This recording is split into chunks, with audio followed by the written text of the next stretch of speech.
Good day, everybody. Good morning, good afternoon, good evening, wherever you may be. Hello, Victorian. How are you? Hello, hello. Welcome on in, everybody. To some long, dark good morning, Teresa. Hello, happy Friday, everybody. It is Friday, which is awesome, awesome news. So yes.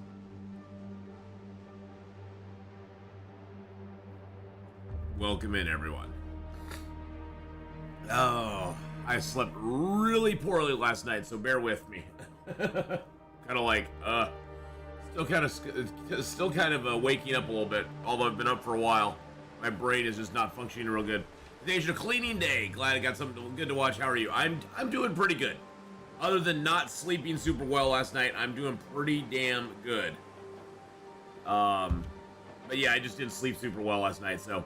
You know, we all have nights like that. It's no big deal. Not gonna cry about it. Just bear with me. We are gonna get back on our endless night run today. We are at Ash Canyon in the prepper's cache right now, and we will be heading out of Ash Canyon today and going up to the summit. So that's gonna be fun. Where are we? Oh, there we are. Okay. We got, oh wow, yeah, this is one of those prepper caches that actually had a ton of stuff in it. This is one of the, when you play a custom game, 3 of the preppers caches will actually have stuff in them. This is all stuff that we're kind of leaving behind. Yeah. I am going to take the maple with me, though. We're leaving all these fire logs and all that fuel. I do have some fuel on me still, right? Yes, I do. Okay. Yeah, that's a thing. Alright, so I'd love to be able to go right down to the exit here and get out of Timberwolf Mountain. Unfortunately, there's a couple things like this cliff that stand in our way. So what we're going to do is we're actually going to head back to the... back to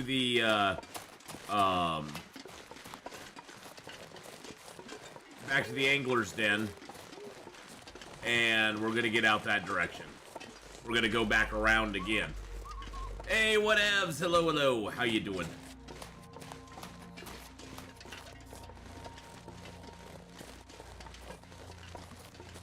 So here we go. Hi, Enric. How are you? Well, for the immediate moment, we're heading to the Angler's Den again. Our ultimate goal, though, is to get out and go to the summit. Oh, wow, I forgot. I did not think there'd be something like a chest over here. Interesting. Oh, it has a Polaroid in it. we got a Polaroid for Wolfjaw Overlook. Well, that's not going to do us much good since we can't really do much with that. Can't do much with it. But that is our ultimate goal, is to hopefully get to the summit today.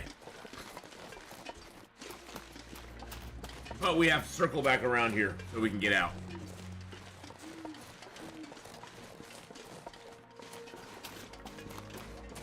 What is this area? This area is called Ash Canyon. This is the, this area here specifically. This goes out to, this goes back to the, oh, what do you want to call it? The Climber's Cave area, if we follow it far enough.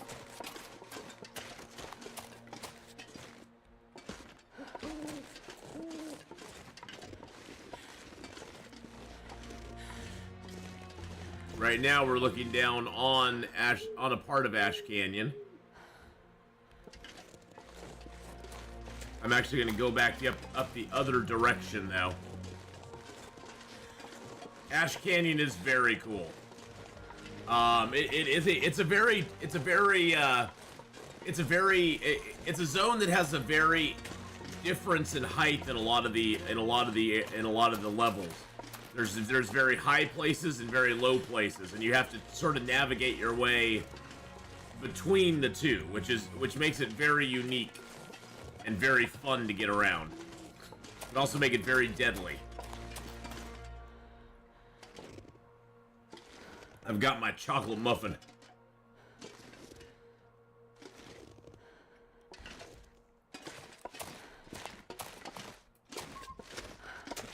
Interesting, we're actually warm in here.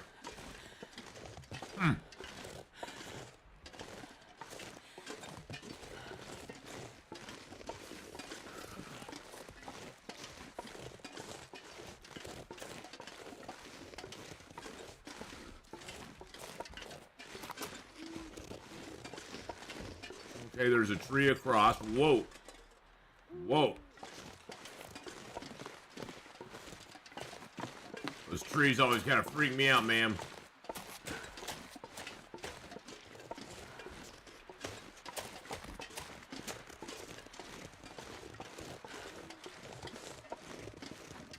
But yeah, there's so many ways to get around in this zone. It's crazy.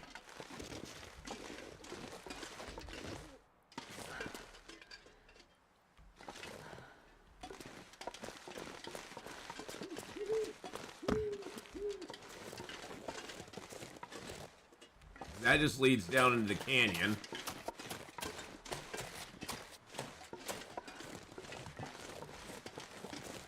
I will admit, this is an area I'm not super familiar with in Ash Canyon.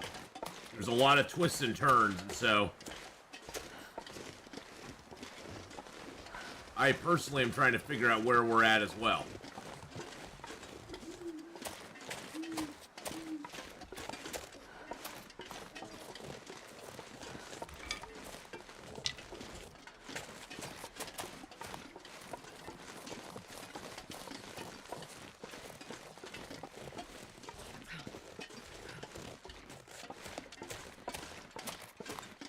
Let's head down this way. I know what general direction we need to go in. Oh, there's a container here. Huh. What was that? That I do not know. Something just did one of those windows. Do-do-do-do. Do-do-do-do-do. Grab some cattails, though. Why not?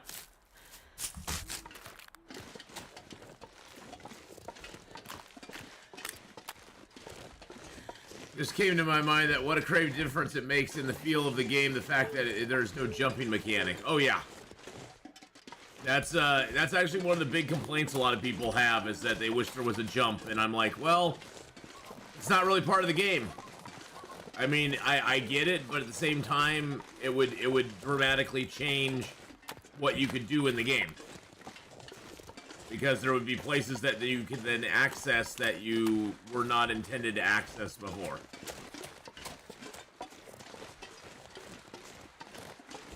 And some people don't like that, and I totally get that. I mean, we are used to having jump buttons to get out of situations, you know?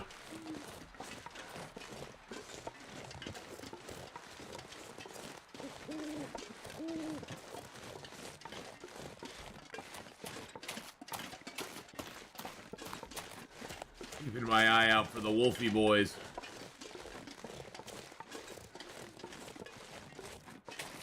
Hello. What are you? You look like a cave. God, freezing. Oh. We made our way down. This is going to Timberwolf Mountain.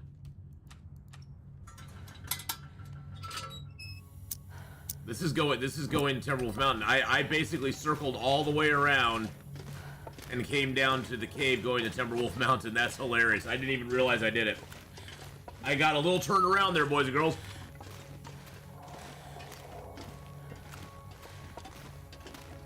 Not gonna lie.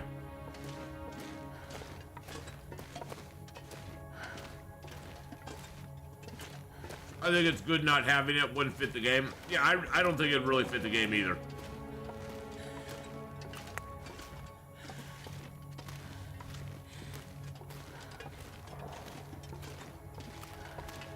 I mean, especially if you want to talk about it realistically. You try strapping on 53 kilos of weight in a backpack and go out and see how much jumping you're doing. See what your vertical jump is with that much weight on you. I can almost guarantee you it's not going to be that high. You know, so I mean, not that the Long Dark is completely accurate on a realistic level, but you know, if you want to throw realism into the thing, you ain't jumping that high with a lot of weight on your back in a backpack. I've gone hiking before. You're trudging along just like we are. You aren't jumping up and down cliffs, and you know, there's a lot of stuff you cannot do when you have that much weight on you. So in that sense, I kind of like that they have that restriction on us. Hey, look, a couple pieces of wood. I'm not gonna be able to carry this load. Yeah, see, now we can't carry this load much longer. Okay, let's eat down a little bit of food. We are a little bit hungry. I have cooking 5, right? Okay, I was gonna say I do have cooking 5.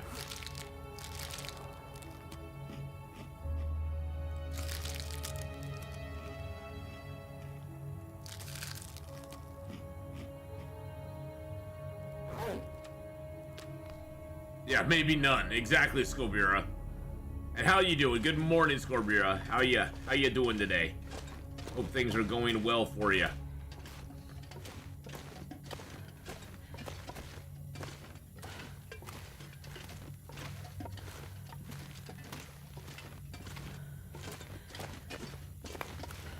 Couple pieces of coal here, always like that. Not well? Oh no, I'm so sorry. I didn't sleep super well myself last night, so I kind of am right there with you. I'm just kind of like, I'm pushing through for the day. I'm pushing through for the day, but... Hey, good morning, Faith. You're ready for the weekend, but still working, so you'll be lurking. You're working, so you'll be lurking. You just got your kid out of the hospital. Oh no, what happened? I hope they're okay now. Or at least doing better now. I guess they would be if they were able to get out of the hospital. 2 types of infections. Oh my goodness. How old is your kid, if you don't mind me asking?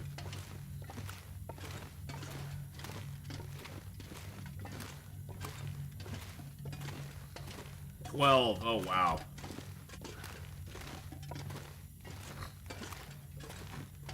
Well, hopefully everything starts going on the upswing for you, my friend. Yeah, sick kids are no fun. It leaves you. I know when my kids were so sick, when my kids were sick, and you know, I never had to have them hospitalized, but even just on a smaller scale, just having them at home and them being sick, it's just kind of a helpless feeling because there's nothing you can do for them. And as a parent, you just want to protect them and take care of them and make sure they don't you know, they aren't suffering.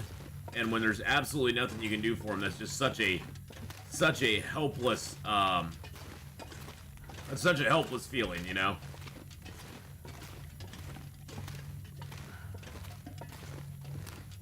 There's nothing worse than it.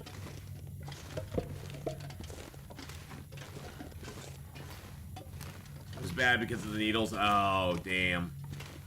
I'm so sorry, Scorbura. I hope they continue to do well.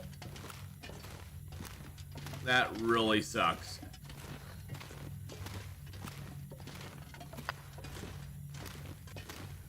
So we do need to make a trip back to Ash Canyon, but I think what we're gonna do is we're gonna go post up in the deer clearing.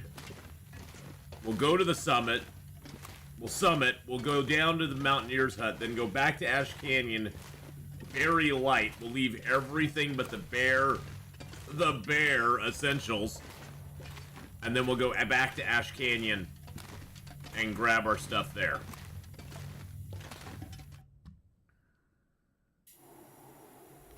Hey, I'll be the one. How you doing, buddy? With a $10 super chat saying, what is your opinion on safe house customization and what will we be able to do?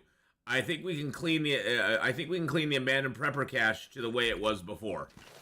Yeah, you know, I have no, like I've always said, I have no insider knowledge, but my feeling is that the customization thing is going to be something that is going to be limited to, like, either one specific building per zone, or maybe one building, a new building they add into the game.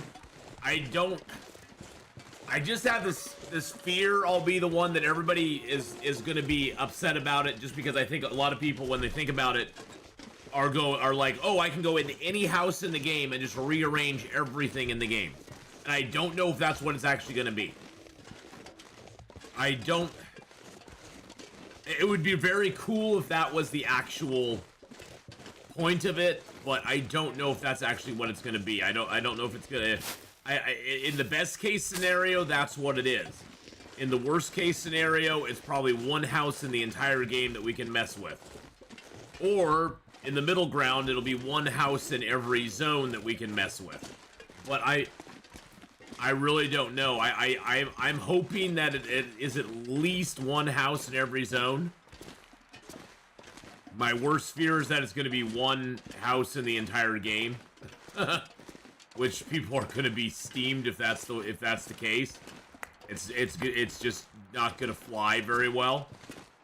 But I mean, if we could clean up the abandoned preppers cache or any of the houses, I mean, imagine if we could go into the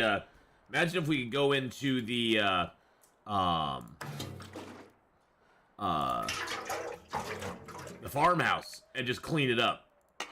That would be so cool.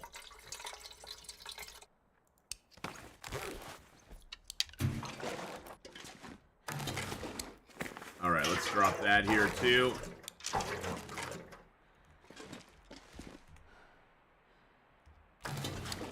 Alright, let's drop,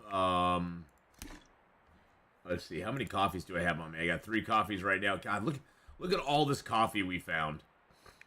Look at all the soup we found. Look at all the stuff we found, boys and girls. Holy crud. Alright, let's drop our fuel here. That will help with weight.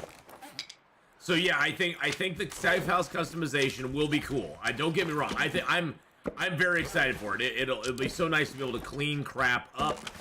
I'll be the one. It'll be so fun to clean it up and actually, like, make it look nice inside houses. I guess I just don't want people to get too attached to the idea that they're going to be able to change a bunch of stuff, because I don't think that's going to happen. I think it's gonna be a lot more limited than people give it credit for. Okay, so we've got the birch bark teas on us. Our clothing is good. I need to drop some of the foods.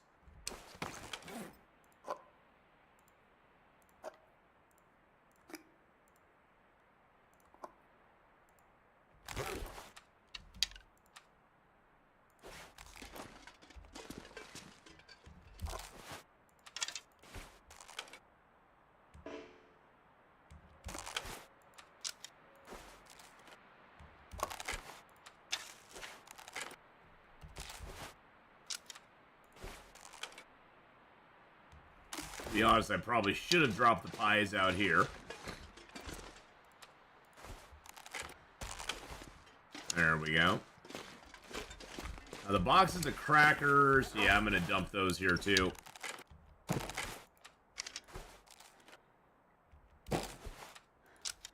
I was trying to get as much weight off of us so we can climb up to the summit.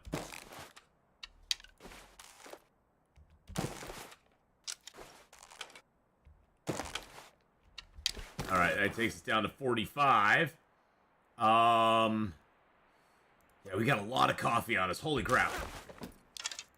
This pack is getting kind of heavy. There we go. Speaking of preppers caches, I hit a fully stocked bunker in Mountain Town to my current stalker run. So much stuff. Fire logs, MREs, food, nuts. Yeah, I hit one of those here on this run. Bavella, because we have it set on the it's a custom game, so we got that on our run here too, which is pretty dang wild.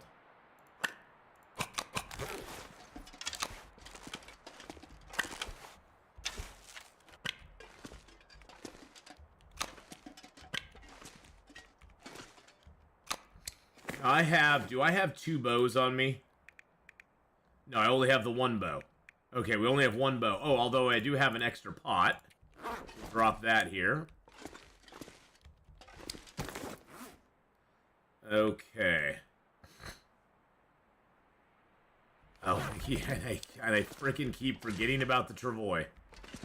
Although I do like all my stuff laid out nice and neat. It does look very fancy. But the travois allows us to... Oh, I need to drop that too. Another maple to drop. The travois does allow us the ability to store smaller stuff in it. If we deploy the travois, we can put all that stuff in it, but the thing the travois really allows us to do is keep, like, feathers, some cured leather, some cloth, our ptarmigan feathers,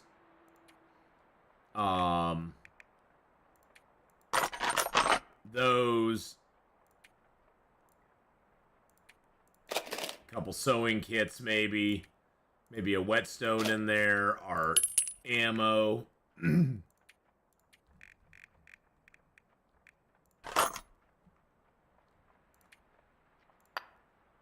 Actually, I'll keep the arrowhead on me. We might want that down there. And actually, I'm going to keep 3 feathers on me. Because remember, after we get done at the summit, we're just going to skate right down to the bottom. I'm not going to put any of that stuff in there. Okay, we're good weight now. Excellent. I hear a deer outside. I say we go hunt a deer so we have some secured food here.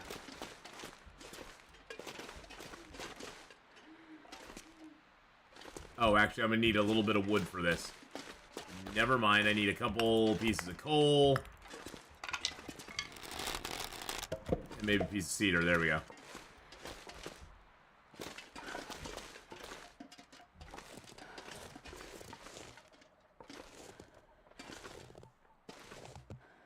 That deer's way the frick over there. I thought he was closer. I heard a deer and I was like, oh, he must be close to us. Nah, he's not.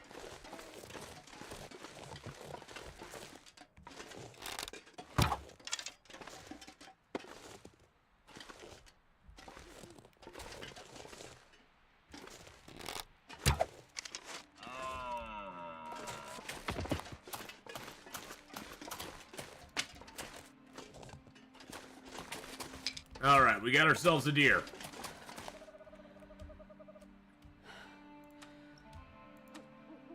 Alright, let's light this sucker up.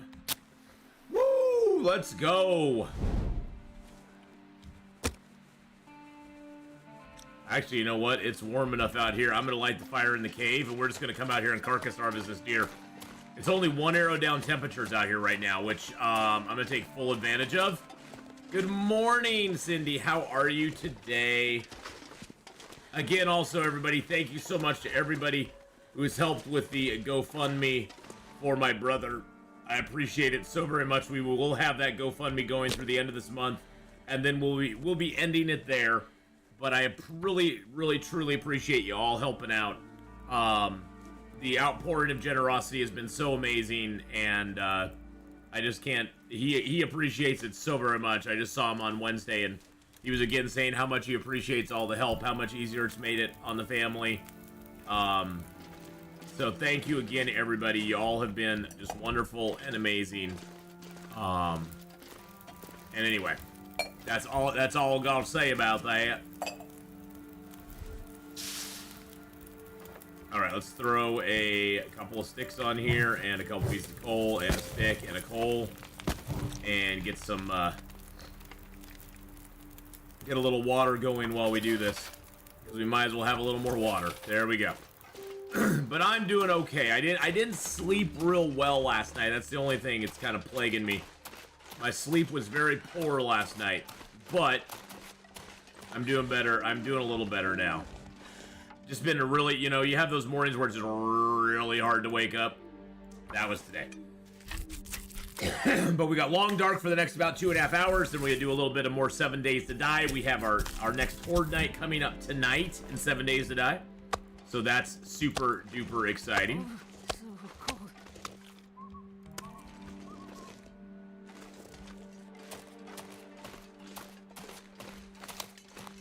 And Dire Nels, how you doing, buddy?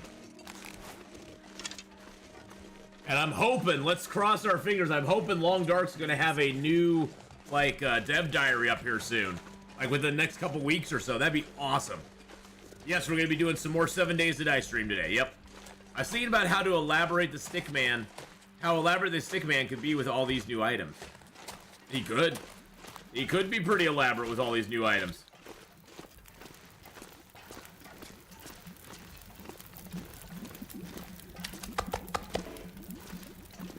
Alright, let's take the guts. Move those back over here. We are now in Timberwolf Mountain, boys and girls. We're just getting some food secured here at the deer clearing, and then we will be summiting. Oops, hold on a second. Thought I hit the drop button. There we go. I know I said it looked weird, but it's growing on me. Oh, believe me. You know, whatevs. I'm gonna tell you right now, whatevs. I resisted playing 7 Days to Die for a long, long time. Just ask BK. BK hounded me about 7 Days to Die for so long. Like, you really got to give it a try, man. It's a lot of fun. I'd just be like, And for me, it wasn't even so much about graphics or anything like that. I honestly was over the zombie trope at that point. I was coming off of being just, like, kind of disappointed in how Walking Dead was going. And everything was zombies at that point. They had like 15 zombie shows out. They had all these different things going on. And I was just kind of over zombie stuff, to be honest. And I just was not interested at all. And then I tried it out, and I was like, okay, I see what you're talking about. And I've been hooked ever since, so... It's just one of those things, you know? You know, and I've tried out other games that I said I wouldn't like anything I say I don't like, I can pretty much say I've played. Like, I played some Project Zomboid, just not my bag. Just wasn't my bag. I tried it out, it just, I returned it. I tried Don't Starve Together, just weren't my bag. I've tried Stardew Valley, just not my thing. You know, there's a lot of games out there that a lot of people really like that just aren't my thing, and I know that holds true the other way, too. There's games I play that are just not somebody's thing. They don't have any interest in them. And that's totally cool. I would never tell somebody to play something they don't like. Because we all, just like music, movies, whatever, we all have our interests and our tastes, and none of them are wrong. There we go. We'll get both of those meats done. Those are little tiny ones.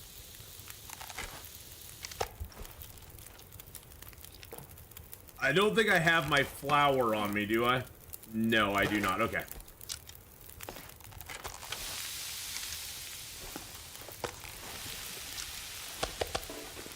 Alright, so we got our 2 raw pieces here. And we got our cooked piece here.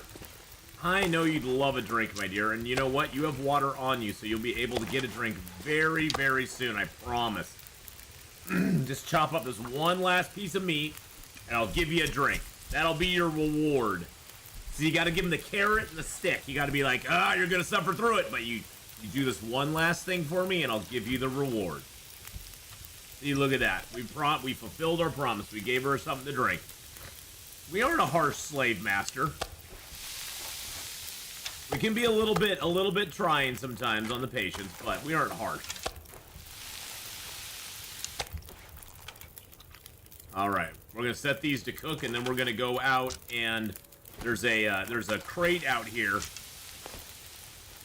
that'll have some stuff in it for us. It should have some tomato soups, as well as some metal and cloth in it. And there might be even some birch over in this area over here. There's also a bear that wanders all the way down here, so we need to be a little bit careful.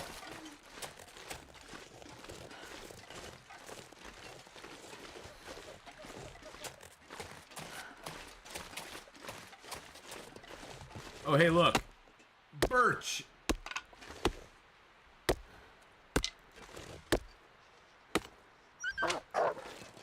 I was gonna say, I heard you there, doggo.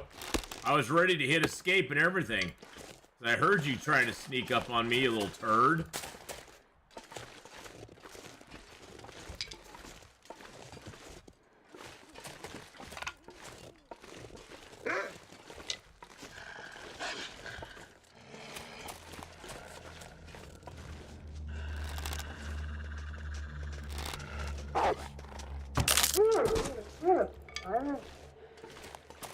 Alright. Those guys always freak me out. Doesn't matter how many of those guys you ever shoot. It always freaks you out to see those little glowy eyes running at you. It's like, ah! You almost have that deer in the headlight moment where you're like,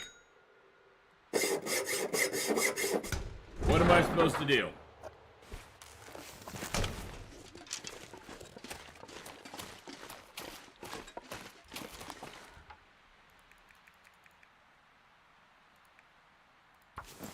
Yeah, we're taking his meat, because why not? Why not? He attacked us. Now we get to eat him. I'm not sure I can carry much more. Oh, you're gonna carry it anyway, my dear. You may not be sure, but I'm sure.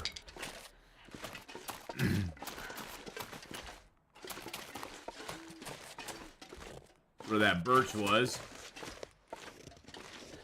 I'd have loved to find one more piece of birch bark there, but there's no more birch bark there. Alright, we'll head back to the cave. It's funny, I do love deer clearing. It's odd, though, that there was only one deer out here. That wolf must have eaten most of the other deer, is what I'm assuming. Because usually there's like 2 to 3 minimum here. But right now there was only one.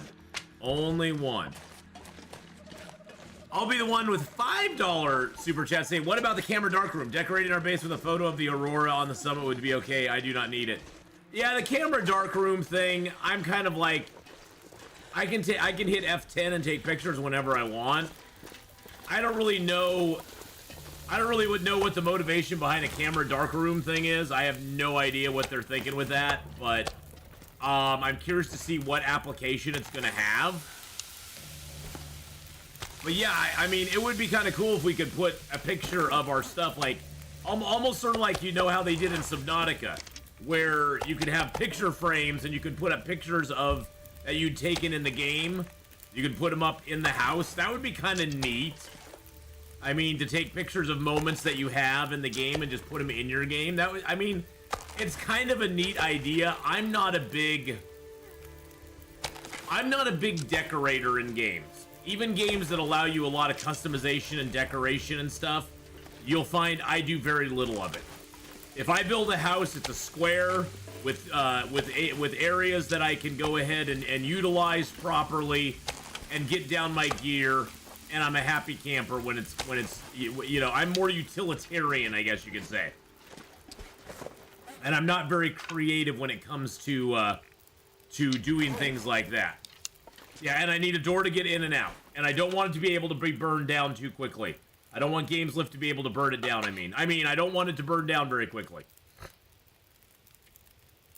So, for me, I have a very low threshold for, you know, caring about that stuff, because it's like it's Subnautica.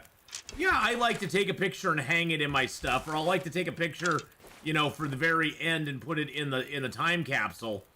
But to actually decorate the base in a substantial form, I don't find that to be something that I'm that excited about. It's like, okay, it's there, that's kind of cool. So I don't put a ton of weight on it, I'll be the one, but it would be kind of a neat feature to be able to hang a picture of your adventures in a cabin somewhere. I'm not gonna lie about that. I probably would do it. I probably would hang a picture of something in the game. Take a picture, like you said, of a cool aurora, or take a picture of maybe every zone and put it up in a house. Like, this was our adventure to Blackrock. This was our adventure to, you know, such and so place. And maybe they would have it, you know, maybe they could put an achievement. See, that's one thing they could do. Is they could, like, put an achievement in the game to take a picture in every zone and hang it in your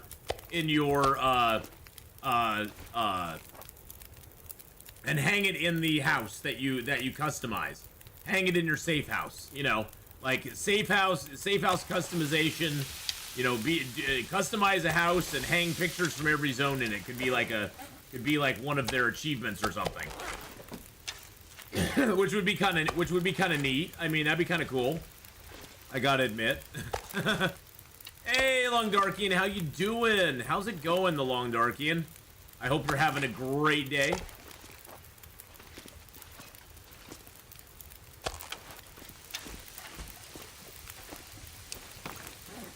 There's just so much stuff they can do with this game. I mean, that's the thing, is like, the number of things they could do with this game is just like endless when it comes down to it.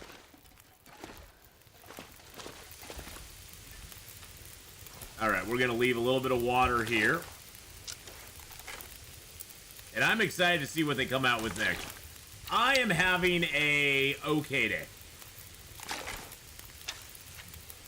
I didn't sleep super well last night, so I'm a little tired, which is gonna be good, because I'm going out driving tonight. I'm going out driving tonight, so I need to be able to get to sleep early today, so that I'm a little tired right now means probably I'll be able to get to sleep at like 4 o'clock or so my time and get some good rest today.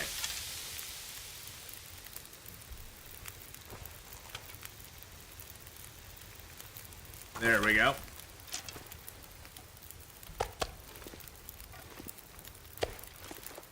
Everybody, Faith and Milo's working for the weekend. Faith wants a second chance. Whoa. Is that what it is, Faith? You're working for the weekend? You just want a little romance? Do you want a piece of my heart? You better start from the start, darling. Alright, we got an hour 51. We can get a couple more liters in each of these going. That's good. There we go. That was a little ditty just for you, Faith. Faith's like, "Aw, you shouldn't have." Well, I did, so. Alright.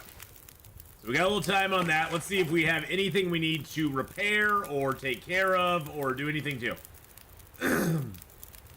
Okay, we got everything on us that I want to have on us, I guess. Because we are going to the summit, and then we're going to go down to the, yeah, we're going to go down to the, Mountaineer's Hut, back into Ash Canyon, back out of Ash Canyon with more stuff for the Mountaineer's Hut. We're going to be gathering basically all of our stuff for the Mountaineer's Hut. I can't repair those, but I can repair this. I'm still trying to get my mending to 5, so I'm kind of taking an advantage to... I'm taking the advantage of repairing everything that I can when I can. Because we are... we are on our way to mending 4 right now. We're almost halfway to fire starting 5, which is a huge thing. And we're only on day 94. So we'll have fire starting 5 shortly after day 100. Which I'm super excited about.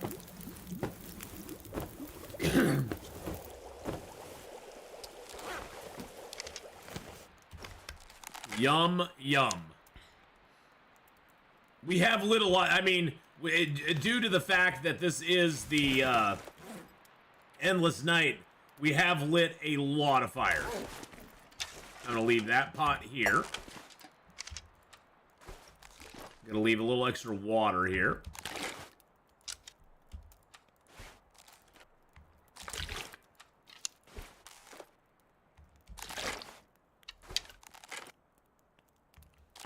There we go. Make up a little bit of coal. And 1 piece of cedar. Let's see what our firewood looks like now. Cedar for coal. Perfect. Alright. Let's get some rest, and then we'll get up in the morning, or get up in the morning. How quickly I forget it's endless night.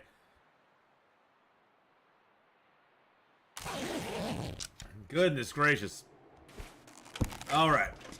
So we'll get up in the night, and we will head out to our summit.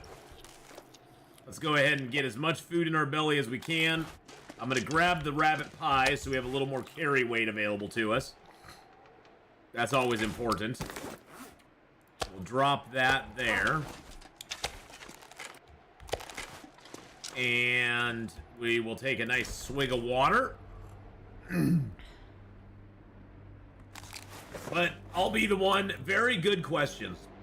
All in all, I appreciate those.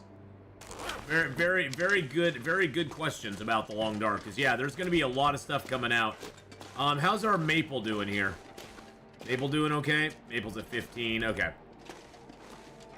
I did buy me one game today called V Rising. Yes, it looks like a very Diablo style like game to me as far as like the layout of it, but I'm sure it's a lot more involved since it's, you know, 2024. But V Rising I've heard really good stuff about. Unfortunately, isometric views like that, I'm not real, my brain just doesn't work very well with them. So I usually pass on those kind of games, but from a lot of the people that I've talked that have played it, they really like it, they enjoy it, they think it's really cool. So I know Hadrian really likes V Rising, so I don't really, I can't, for whatever reason, it reminds me a little bit of like the kind of point of view you see on League of Legends, or something like that, and that kind of POV doesn't really jive with me. I can't really get my brain wrapped around it for some reason. I don't know why. I was just not that smart, I guess. But you know, Bad Boy Gamer, it looks like a pretty cool game. Looks like a pretty cool game, so I hope you have a lot of fun with it. But most of the stuff I've heard about it, gameplay-wise, is just phenomenally positive.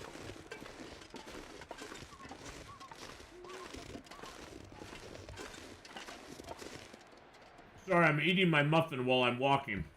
So that's why we ran into a tree.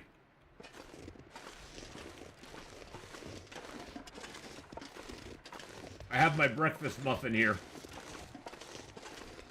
I'm doing a little eating while we walk. I figured there was no better time. So to get to this first rope, I come up this ridge. I kind of skitter around on the cliffside here. The main reason I do that is that the other direction, there's a very high probability of meeting a bear. And I'd honestly rather not. That's just my personal choice. Now, if you're looking to hunt the bear or something, it's a great way to go. You have a very high probability of getting the bear over there.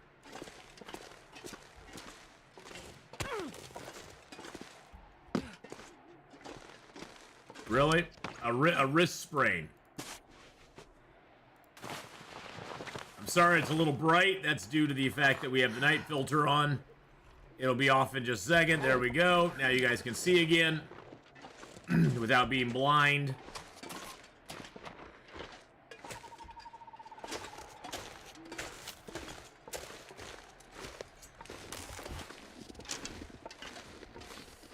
And then we just crawl over the top here. And Viola, the rope's right in front of us. Now the bear's back down that direction, so... What region is this? We are headed towards the summit in Timberwolf Mountain, Mike. And welcome in, Mike. How you doing today? So we're heading to the summit right now. We just gotta wait for our stuff to happen, and then we're also gonna put on our crampons, which we got when we got our technical backpack. That gives us the sure footing benefit, which if you don't know what that is, the sure footing benefit, the crampon steel spikes give you better traction on icy terrain. They make rope climbing easier and sprains less frequent and weak ice more forgiving. So, well, you let me know when you're back and I will tell you again.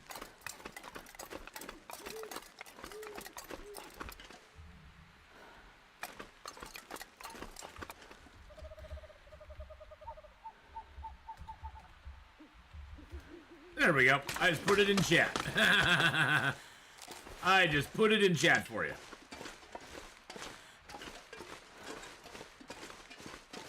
There you go.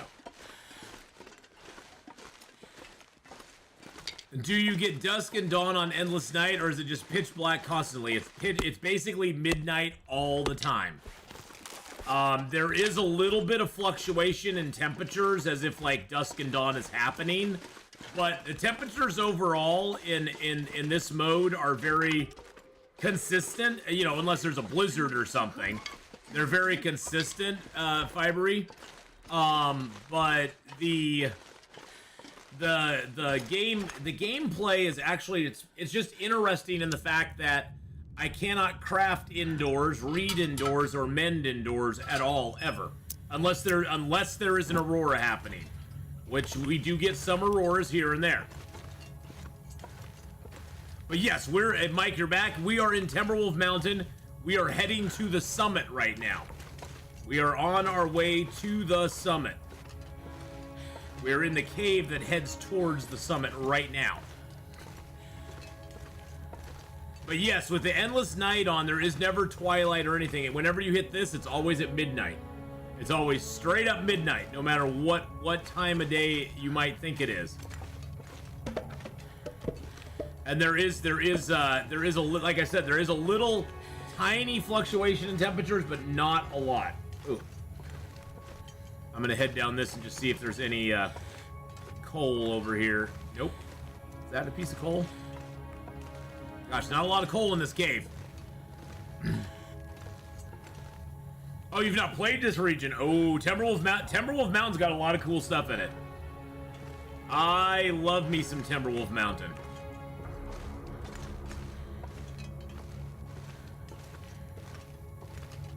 Some pretty exciting stuff.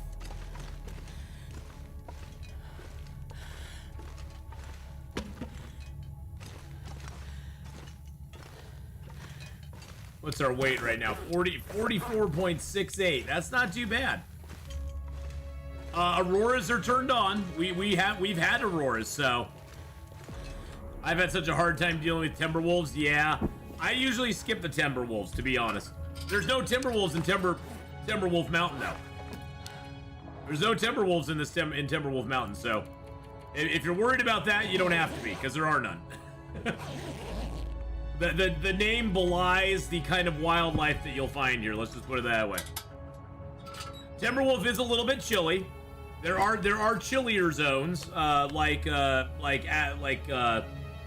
Bleak Inlet or Forsaken Airfield, but it can be a little chilly in here. Okay, that's the way out. Yeah, it's quite the name. It's quite the name for a region that has no Timberwolves in it.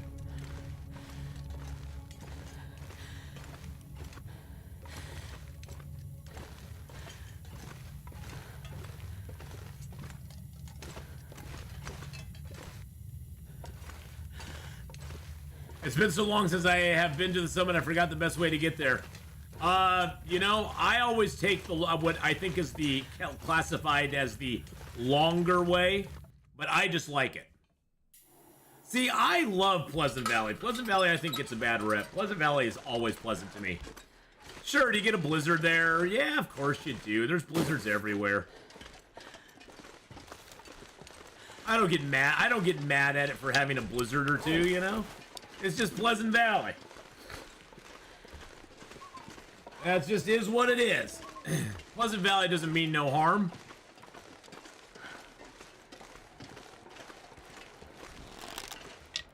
It's just having a bad day.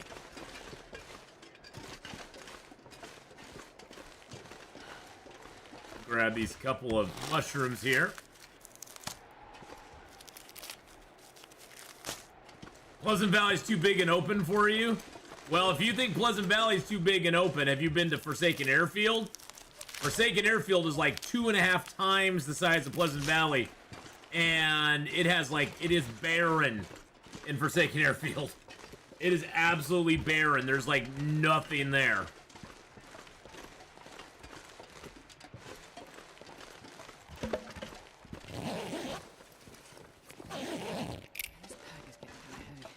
Yeah, I know it is, but we're gonna go tie this rope off, because why not?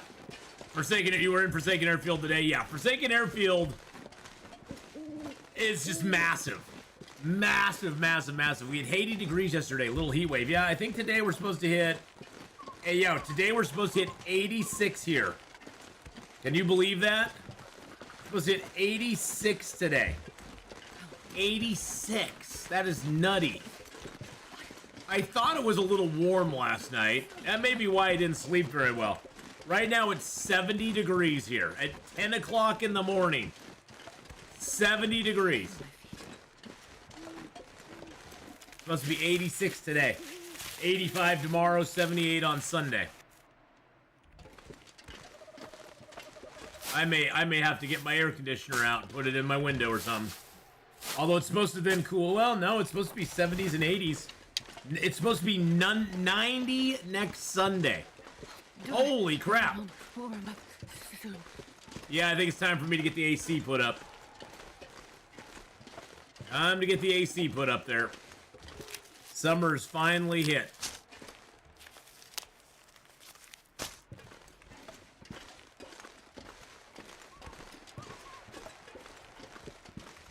All right, we are going to eat down one of our pies, which will give us 3 extra kilos of carry weight.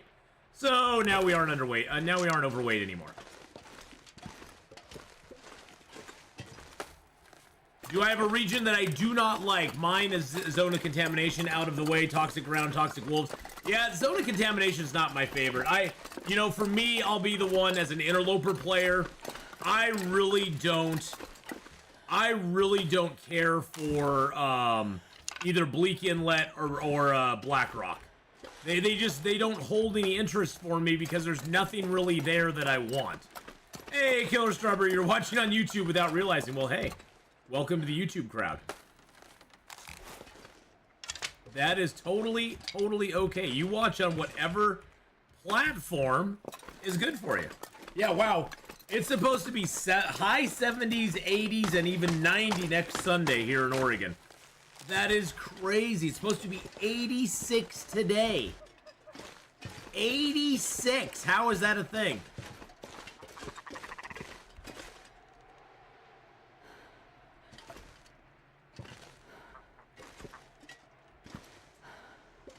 I don't see him.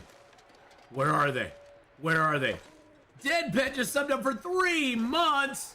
Deadpit7 just subscribed. Wow, that's hot. That is hot. Oh, there they are.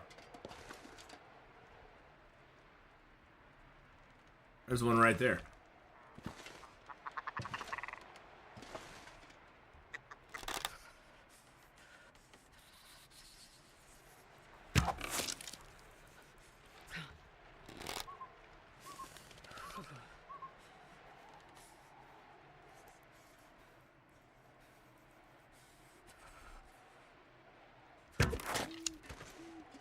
I got 2 of them. I couldn't see. It's so hard to see them. You gotta remember, boys and girls, I am seeing this. It was so hard to see him at all. And there was one right in front of me. There was literally one sitting right in front of me. Oh my god.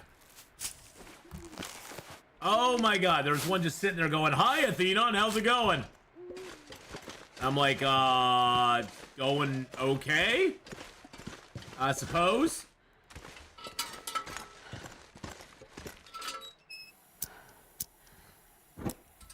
Alright, let's see what's here.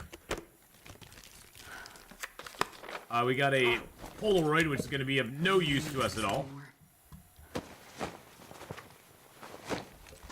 A rope that I don't know where I'm supposed to tie that off. Okay. Alright, let's harvest these guys up real quick. I'm going to use my tools so I don't lose calories on the meat. If you use your hands to take the meat, you do lose a small amount of food. It's not a great amount, but you do lose some. So I try to use my tools if I can. Usually the hacksaw is the best one to use because it wears down the slowest.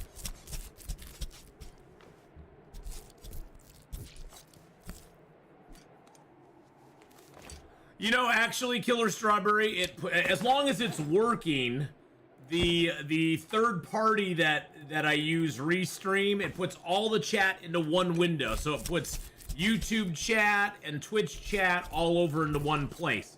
So I can see everybody's stuff there.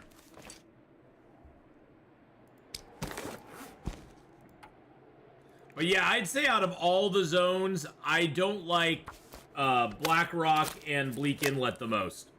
Those are the two I'll be the one that are not my favorite. I'm just kind of like, eh. If I go there if I'm bored or if I want to just have an adventure, but I don't really go there just to have, just to have fun. It's not like I'm like, woo, let's go to Bleak Inlet, see what we can get. A lot of other zones I'll do that with, but not those zones. Because there's really nothing there. That's the other thing, is that on Interloper, there's really nothing in Bleak Inlet or Black Rock that I can't get elsewhere without having to face down the Timberwolves. Usually the only time I go to Bleak Inlet anymore is if I'm doing the, Signal Void run, and then I only pop in through Forlorn Muskeg and pop out, go to the hatch, and then get back out of there. Because there's just not a lot of point to doing much else there. I have many talents, including I actually can juggle. I can only juggle 3 balls at once. I've never been able to master the 4th. But I do know how to juggle a little bit. I can actually juggle 3 things, not even just 3 balls. I can juggle 3 things at once. I'm not talking like knives or, hatchets or anything like that. No, I'm not juggling any of that sort of stuff. I ain't that crazy. Okay, so that's a storm.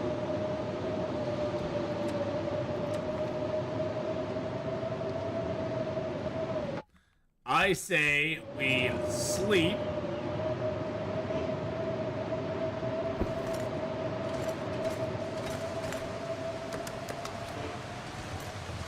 Drop all of our stuffs out there.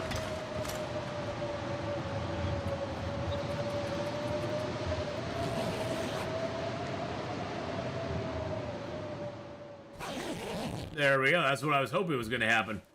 That, I found that to be one really nice thing with Endless Night. It's like, I'm like, oh, there's a storm. Okay, let's just sleep a little bit. I don't care. It's not like it's going to be daylight anytime soon. It ain't going to be daylight anytime soon, so we might as well sleep, and then the storm's gone. Well, we just got to the summit, Kenneth. It was our goal for the day, and we did it very quickly. I'm very proud. I'm very proud of myself. I was like, let's go to the summit, and we were able to. We came down to the cave from Ash Canyon over here, and we are out into the summit already. Now we do need to go back to Ash Canyon and grab a whole bunch of our gear. We have hides, guts, arrowheads, and other stuff. There's more ptarmigans up here, and there's ptarmigans over there. And there's ptarmigans on both sides. Stop the madness.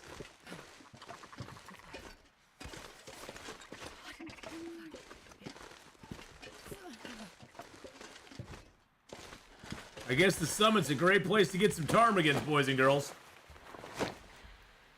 I mean, I suppose if you did it right, you could probably live up here for a little bit just off the ptarmigans. If you really wanted to.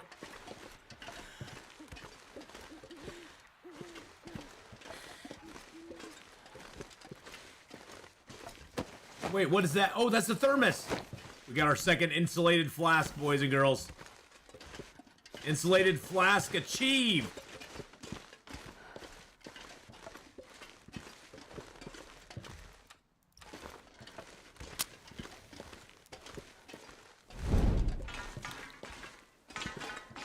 There's our stem. There's a heavy hammer and a replacement fuse. A can of spray paint. We'll put by the other can of spray paint. A couple pieces of wood. Fire striker, there we go, at 91%. Hells yeah. Oh, yeah, baby. And an aviator cap. Oh, my God. We're getting all the good stuff. And some more crampons, which I don't care about. And some wires. And here's our celebratory matches. 3 boxes of them, as a matter of fact. There's 36 matches right there, baby. All right, let's go ahead and get our fire build here so we don't get too much colder. And we now have a 91% fire striker. That is amazing. Because really, we can't ever use mag lenses. So fire striker is the closest thing we're ever going to come to it. Unfortunately, there are no flare shells here. And I already know that because we found the aviator cap. So now the aviator cap is going to take the place of the rabbit hat. The rabbit hat and the aviator cap have the same, well, not even the same. The aviator cap is better than the rabbit hat. It weighs a little bit less. It has the same amount of protection, but it has a half a degree more of windproof, and it will be equal to the warmth once we actually repair it up. So the rabbit hat is basically no longer useful at all. So let's get sad face for the rabbit hat. The rabbit hat has been made useless, boys and girls. We'll get some crackers out of here. And some ketchup chips. I forgot they added ketchup chips to that. Let's make a little bit of water while we're here. Let's break down this crate real quick too. We actually have a heavy hammer to break it down with now. All right, there we go.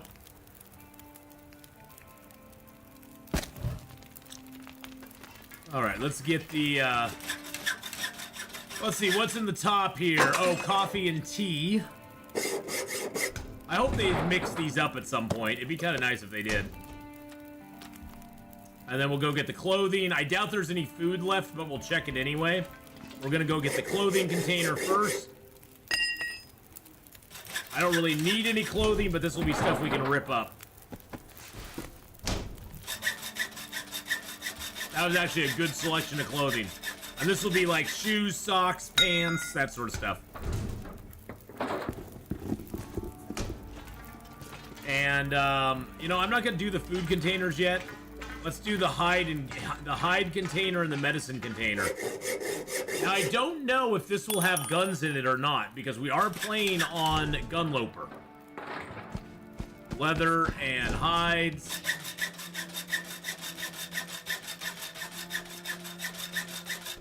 I just found my bedroll. I was in camp office. Nope, disinfected. Okay.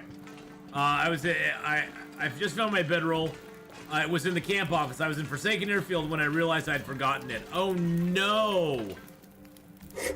Oh, no. Oh, my gosh, Killstar. I hate that when you forget your bedroll. I absolutely hate that. That is like the worst feeling. We actually got food out of there, which I'm very surprised by. Now, this sometimes will have water and sodas in it. Wow, we actually got a couple sodas, too. Which, again, I'm very surprised by. All right, so we've got a lot of stuff going on for us, boys and girls.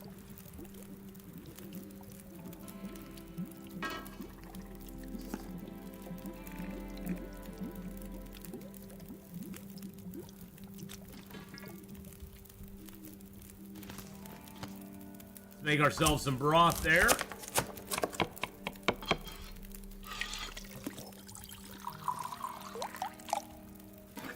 A little water going there. Goodness gracious. Land of Goshen. Let's eat our ketchup chips. So we're at 58.5, which is not that bad, actually. We've got a lot of stuff we can break down now, including our rabbit hat, which makes me sad. Bye-bye, rabbit hat. Ooh. Bye-bye, gloves. Oh. Bye-bye, toque.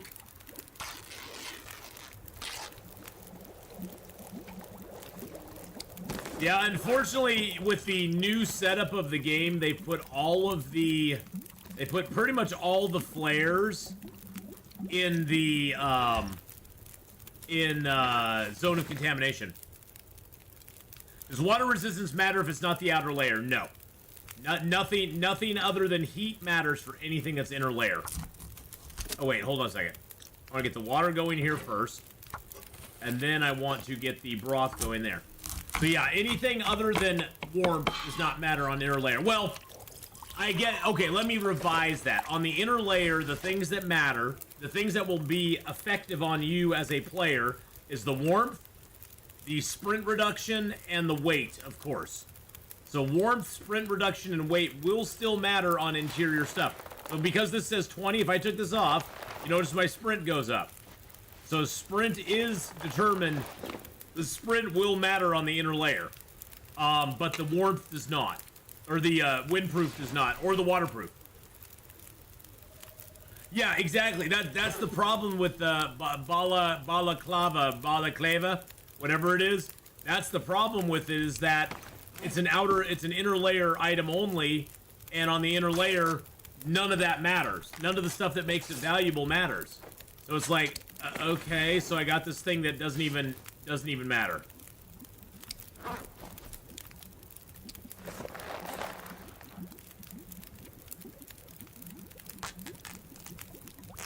So yeah, it's a nice item, and it's cool to wear it just to be like, hey, I'm wearing it, but in the end, it doesn't really matter.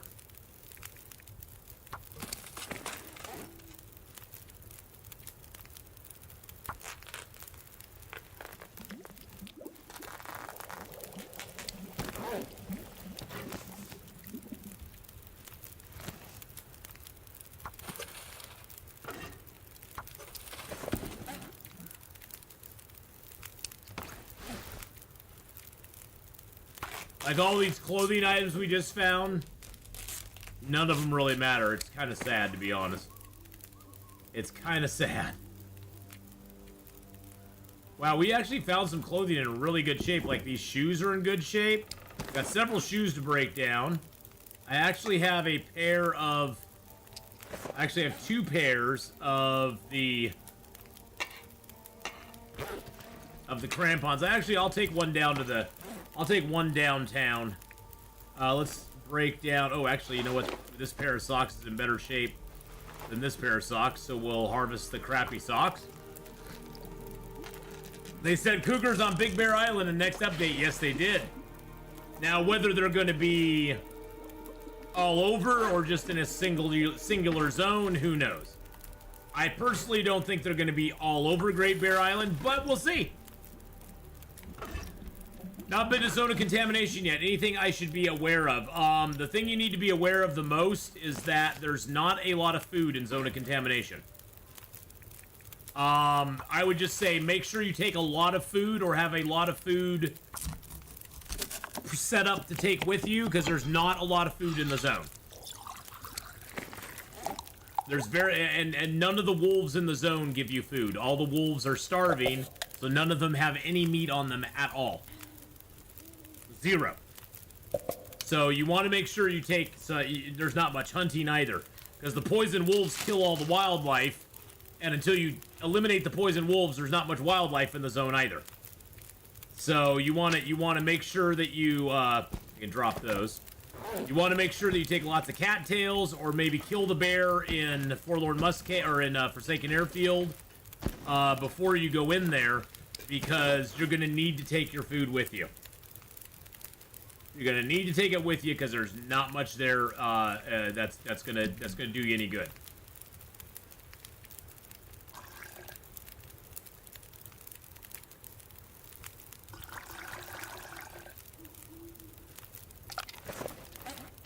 There we go. I don't need. I'm gonna take the antiseptic with me. But yeah, that's the only word of advice I can give you. Is just make sure you take lots of food with you. Other than that, enjoy the zone. The zone actually is pretty awesome. You might want to take a couple of fish tip-ups as well. There's a lake up in the northwestern section that you can put fish traps down at. So you might take a couple fish traps. The poison stuff's not that bad. Just don't linger in it for too long. Just don't linger in it for too long, and you'll be fine.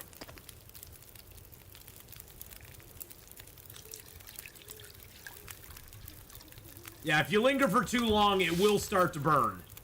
It burns! It burns! And by the way, the poison wolves, just one more tip before you go. The poison wolves, sometimes they don't like torches. Other times, they don't give a rat's ass if you have a torch. So don't be surprised if they just run over your torch and come in and lick your face. Or eat your face, whatever the case may be.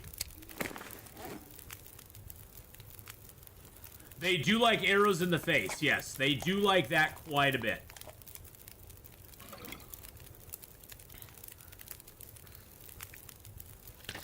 And so far, Killer Strawberry, I've seen 0 moose and only 1 bear in the entire zone.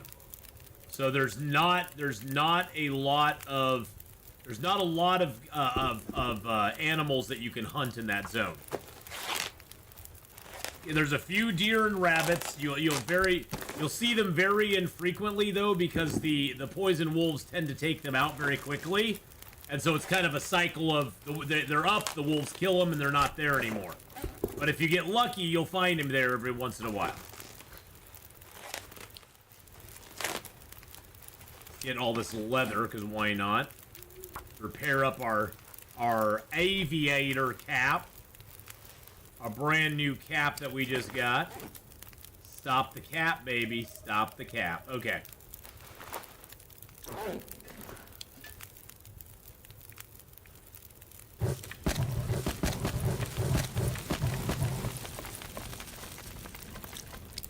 Okay, that put us to 54. That's awesome. That put us to 54, which is well within our tolerance rate. That's perfect. Alright, let's get some sleep, and then we'll head down the mountain.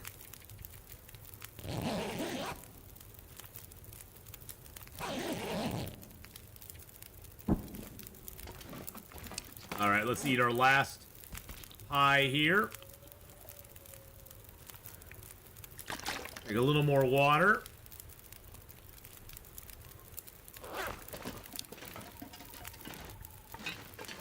You know, let's grab a torch. Why not?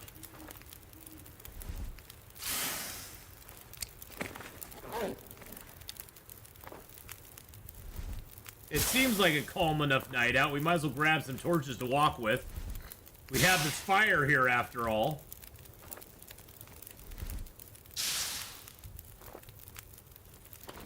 Alright, that's good enough. Now sometimes there'll be stuff underneath here. Like in this backpack. Maybe. I think I can use this. We got a gun book. Yeah, zone of contamination is kind of loot and scoot on Loper settings, for sure. I tend not to hang around there very long. Now, we're just going to skate down the mountain on the ski slope here.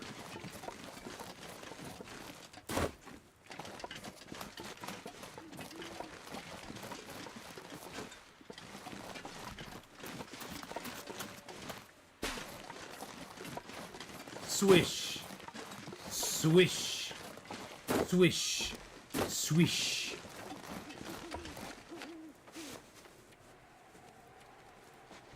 A swish. Swish.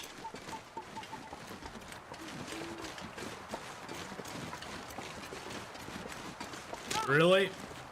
Really?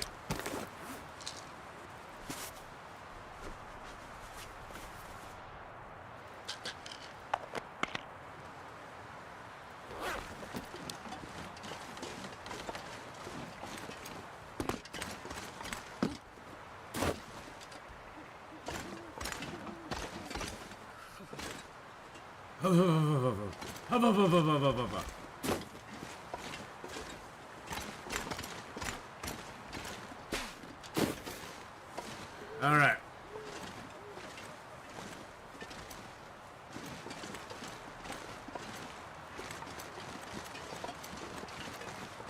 Most of these hills, if you don't go straight down them, they won't hurt you as bad.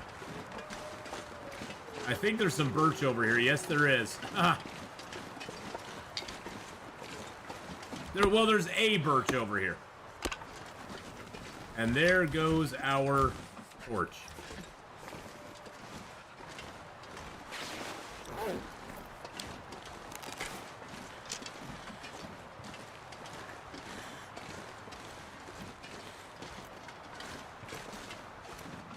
Jesus is cold.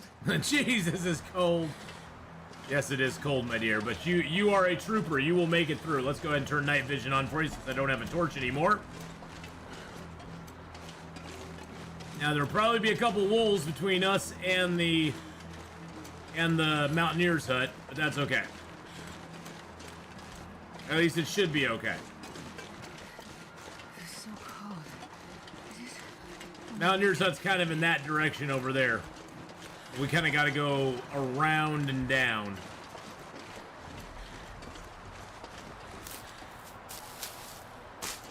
I mean, we could go over to the cave, I guess, and just chill out there for a minute. I mean, the bear's over near that, but...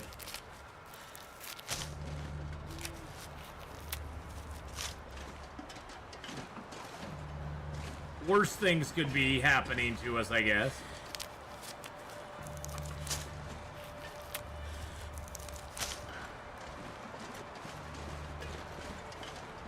Couple of rabbits there, being all ribbity-rabbity. There's also a lot of acorns up here. You can see the acorn trees. The acorn trees are very specific. See those ones that have like the weird branches? Those are the acorn trees. I'm pretty sure. Aren't those the acorn trees? Or am I wrong? I may be wrong. Look at that. I think I'm wrong. I could have sworn those were the acorn trees. Oh no, like this one here. Okay.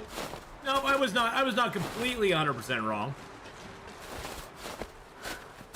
I'm not going to be able to carry this load for much longer.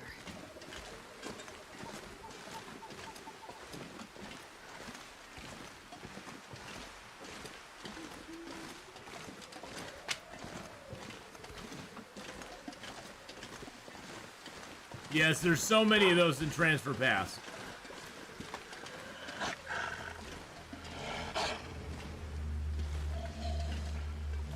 I don't even see him. Where the hell is he? Oh, there he is.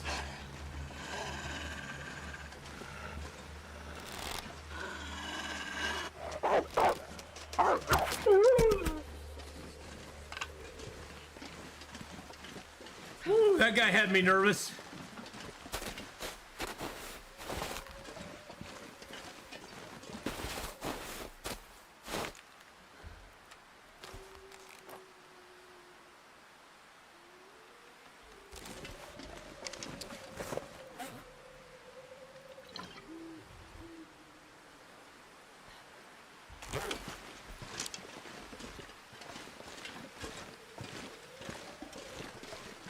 I'm gonna gather some acorns if I can. We still have not found the prepper pie recipe, which makes me think it's in Bleak Inlet, which is just so saddening. Makes me so sad to think it's there, and we were right, and we were literally right there. All we had to do, we were at the bottom of the ravine. All we had to do was pop in, go to the hatch, and come back out again. All we had to do. And I was just like, nah, it's not going to be in Bleak Inlet. Because at this point, we've been to every prepper's cache except Bleak Inlet. And we've not been to, been to Bleak Inlet or to the, Blackrock one either. The bunker in Bleak Inlet is literally right as you go in. Right as you go in by, at the bottom of the ravine. If you go to the right, or the left, it's right up the hill. So it's just like right there. It's a 2-second walk into Bleak Inlet, and you don't even have to face any Timberwolves to get to it. And I was at the bottom of the ravine, and then I just forgot to go in there and do it. I was just like, I didn't think about it. Totally my fault. I was totally being a big dummy.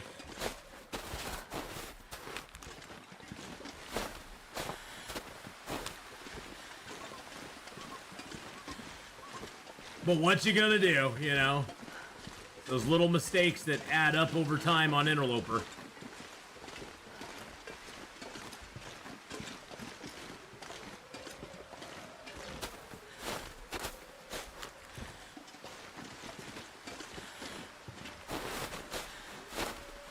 I barely walk with this much gear.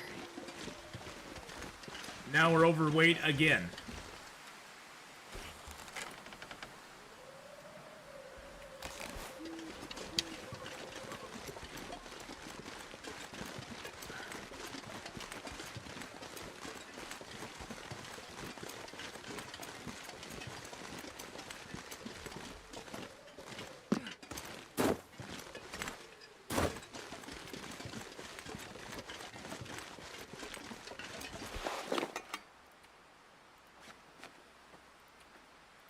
Now I'm gonna keep the sprains from coming.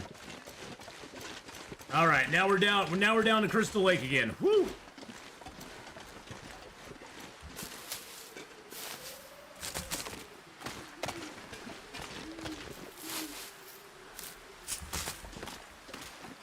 So Killer Strawberry, there's 9 prepper caches scattered throughout the world. They are always in a fixed location. None of them ever move, which is nice. But you never know which one of the 9 is going to have your recipe in it. That's the tough part. So far, we've been to the one here in Timberwolf Mountain. We've been to Pleasant Valley. We've been to Mystery Lake. We've been to the one in Milton, Hush River Valley, and Forlorn Muskeg.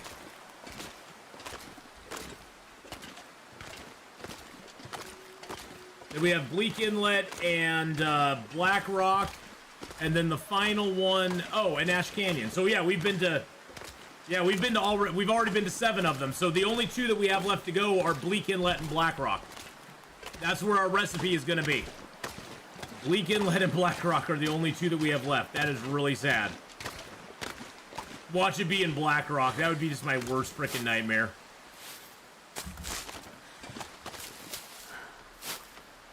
I know the one, Mystery Lake, Forlorn Muskeg, Pleasant Valley, and Hush River Valley.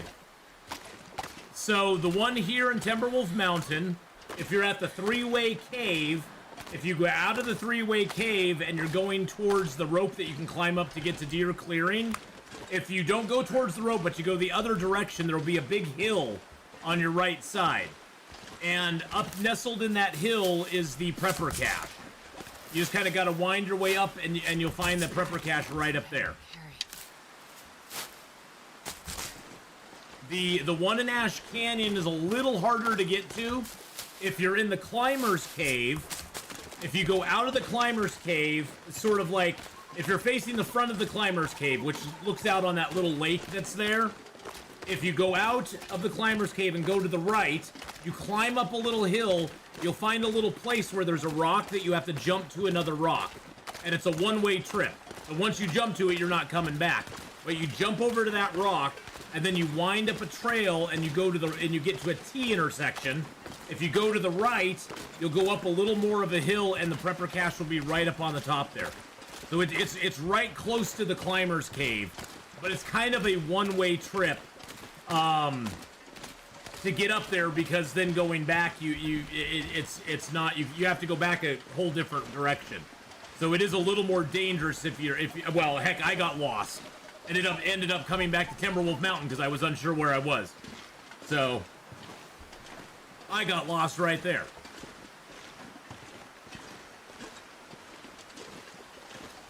Now the Mountain Town one is super easy to find as well. Mountain Town, if you go, you have to go across the bridge that has the bear. And once you're across the bridge that has the bear, if you go into the cave and you come out of that cave, it's just right past the cave. You keep walking, and then there's the lake below you that you can then go to the plane crash. It's just nestled right up there.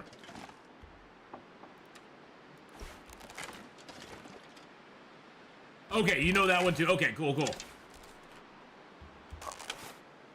Yeah, that one's super easy to find.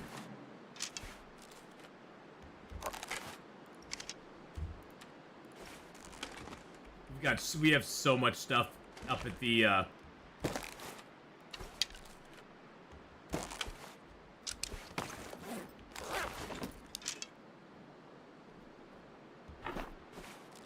Oh, look, I have arrow shafts here. Nice. Nice. All right, let's drop some of our medicine stuff. Let's add that to the radial. That to the radial. and that to the radial. The reason I add those to the radial menu is that stuff lines up easier it lines up closer, I should say. The hitboxes are smaller if you take it out of your menu with the radial than if you drop stuff. Now, some stuff, like the coffees,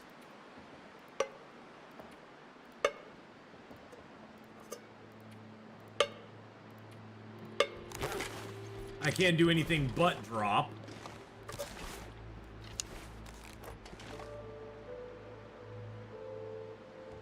Yes, the coffees are a butt drop.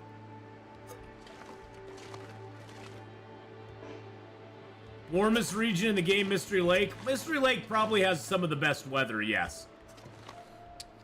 I think Mystery Lake does have some of the best weather in the game, for sure. Alright, let's see what we got in here. Alright, we got some guts that are cured.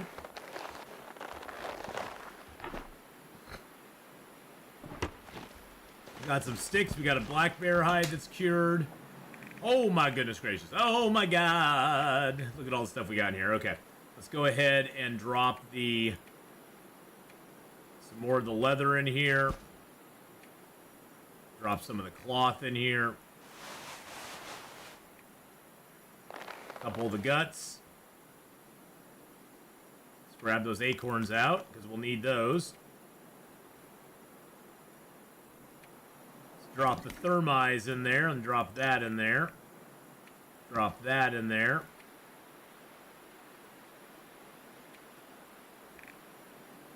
Let's put the gun book in there too.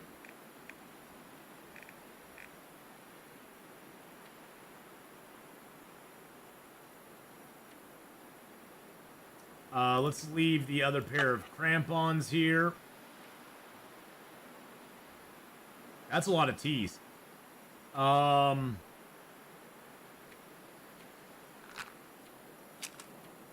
See if any of these matches stack. It looks like some did. I have a box of 45 matches. Yeah, we're gonna take that 24 back. I'm gonna leave one of the accelerants here as well. Good lord.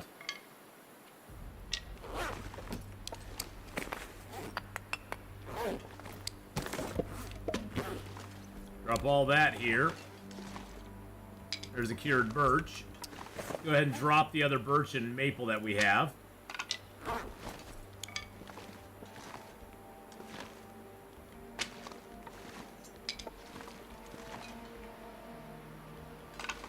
Alright. Holster that.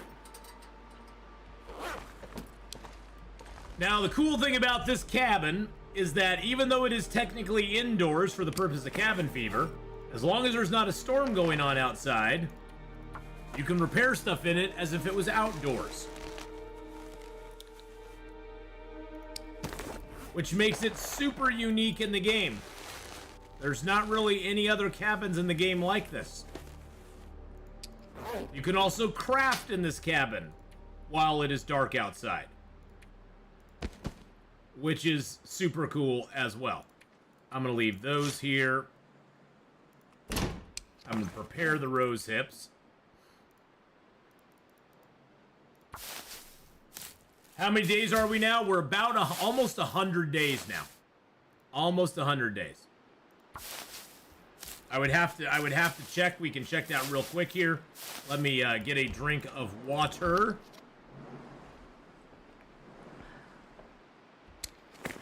This always takes a second because it's calculating the 301 locations we've been in. It's basically, it takes a while to load that screen in because it's putting everything on day 1. But we're on day 96. I don't know if I can actually craft anything right now. I can, okay.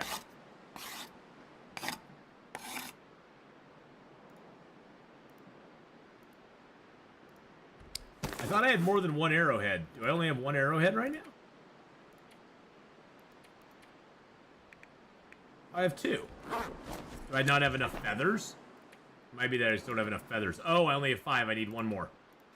Boop. I was like, why do I not have enough feathers? Oh, because I don't have enough feathers.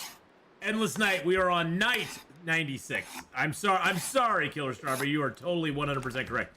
We are on night 106. Okay, this is all cooked, right? Yes, yum. This is what we get to come back to. We got cooked foods. We've got some rabbit meat out here. We got a gamey cooked bear meat here. Yum, yum, yum, yum.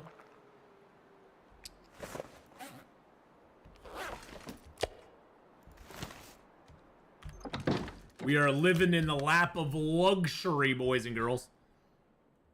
Cooking 5 just gives you such a huge advantage. It just does. Cooking 5 is the greatest thing ever. And look at this. With this on, we now have top 30-degree warmth bonus. Oh, yeah. Oh, yeah. Any moose sightings in Timberwolf? No. I had no moose sightings in Timberwolf, and I've had no moose sightings in Ash Canyon either. Neither one have we found a moose in. We have killed a moose, obviously, because we have the moose hide satchel. But we've not found a moose in either one.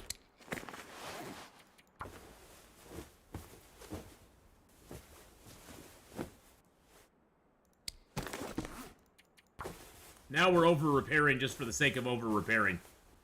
See if we can push this to 31. 31-degree warmth bonus. Oh, hells yeah. Woo! Oh, my long-run Victorian? We just put it on the shelf. The one where we were mapping everything, we still have that one. We still have that one going. That one is still occurring. We just put that one on the shelf for right now. Where I kind of am like, we're gonna put that one on the shelf. We're gonna play it when the new stuff comes out. And we are just going to, we're just gonna be playing on the Endless Night version here, because I want to get a couple hundred days or a couple hundred nights in Endless Night, and so that's what we're doing right now. The thing is, I will say right now, I encourage you, if you, like me, are not comfortable playing the long dark in the dark, like it gets dark out and you run inside like a little baby like I do, because believe me, when it gets dark out in a regular game, I run inside like a little baby. If you're like me in that, I would highly recommend you try Endless Night. Even if you don't do it on Interloper. Do it on another difficulty level. Give it a shot. I don't know, it does something to your brain. It makes you look at the game a little differently, I guess. Which I think is always a good thing, to get a different perspective on the game.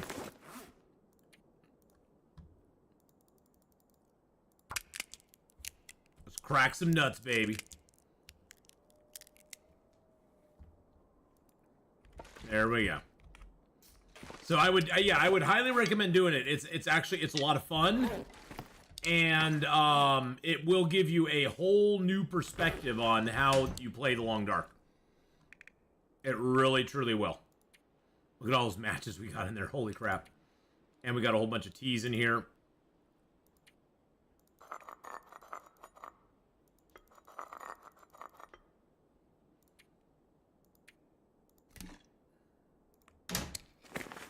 I actually have two thermoses now, which is nice. I can start storing some of my teas in the thermos. I need a third thermos for my mushroom teas. But for right now, I can store those in there. Store that in there.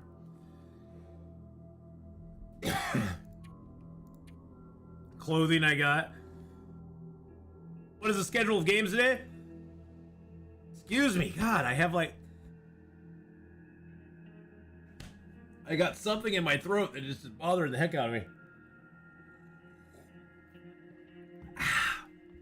Today we are going to be playing Long Dark for about the next hour and 15 minutes. Then we're going to be switching over. We're going to play a little bit of 7 Days to Die for a couple hours. And then I'm going to be bidding you all adieu and going to bed. I have to get up early in the morning and do some driving I have a bonus available where if I get 40 rides this weekend, I can get an extra 160 bucks on top of the rides, on top of what the rides pay me, which is well worth doing. I'm just gonna put that right back there. There we go. Yeah, the allergies this time of year is horrible. Yeah, and the older I get, the worse they've gotten. Yeah, I'm right there with you, buddy. The older I've gotten, the worse they've gotten too. It drives me absolutely bananas. Hey, Samantha, hello, hello. How are you? Hope you're having a good day. Okay, so let's go ahead and throw the...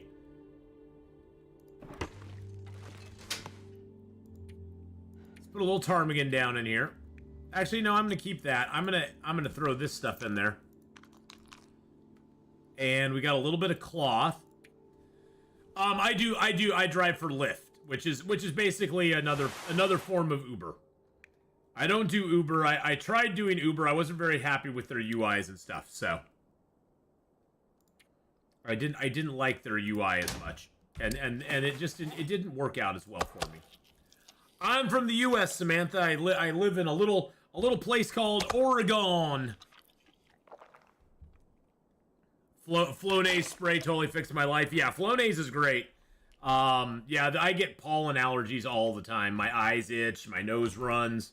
I wake up in the morning with a runny nose all the time. We did find a fire striker at 91% at the summit, which is awesome. Yes, we have a Horde Night coming up tonight for 7 Days to Die. So yeah, we're doing this for another about hour and 15 minutes, so we're going to do some 7 Days to Die. We're going to have a Horde Night because I believe we're on day 20 right now. So we'll have a Horde Night coming up, which is going to be absolutely bananas. We do need to do a little more harvesting of coal and nitrates so we can have a little more gunpowder and make a little more stuff. And we do have concrete being made right now, which is awesome. How long have I been streaming? Oh, I've been streaming since 2016. Been streaming on Twitch since 2016. Was partnered in December of 2018. And here we are, what, 8 years later? Still going strong, still doing our stuff and things and stuff. All right, let's eat that down. Time to make the trip back to Ash Canyon, boys and girls. Yeah, that's how we do. That's how we do it. Let's go. Let's go. Actually, you know what? You know what we're gonna do? You know what we're gonna do? We're gonna take a little bit longer route back to Ash Canyon. It's gonna be fun. You're gonna like this, Killer Strawberry. We're gonna take the little longer route back to Ash Canyon, but it's gonna pass us through the area that you want to see the hut at, or we're gonna go to the Prepper's Cache. So that should be fun, right? So usually to get to the Prepper's Cache, this is the way I go. Now, you may find a different way to get to the same place, but this is the way I go. How many games do I play? Oh, geez, I play a lot of different games. The Long Dark is my main game that I play. But like on Monday, we're going to be doing some more Planet Crafter after Long Dark. On Tuesday, we're going to be doing some more Stellaris after Long Dark. On Thursday, we're going to be doing some... we're actually going to be... this next coming up Thursday is our D&D night. So after Long Dark, we're going to be doing D&D. On Friday, which is today, I'm doing some 7 Days to Die after Long Dark. Tomorrow, we'll be doing some Manor Lords after Long Dark.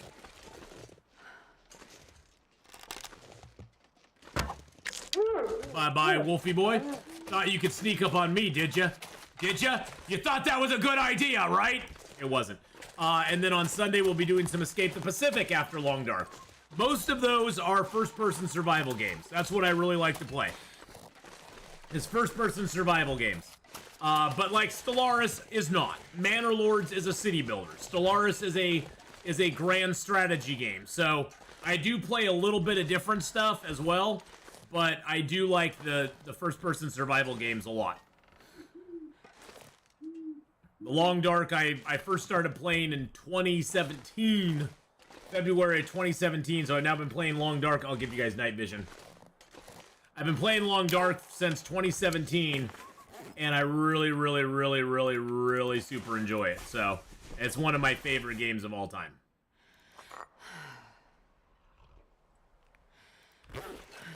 I personally think it is the most difficult survival game out there.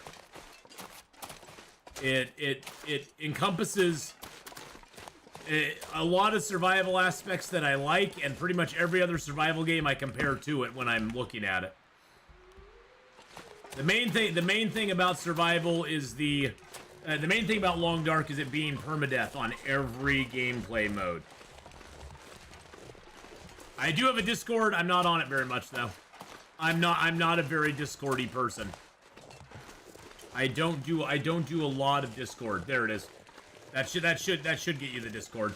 Let me make sure that link's still working. There it is. Yep. So yes, there's my Discord right there.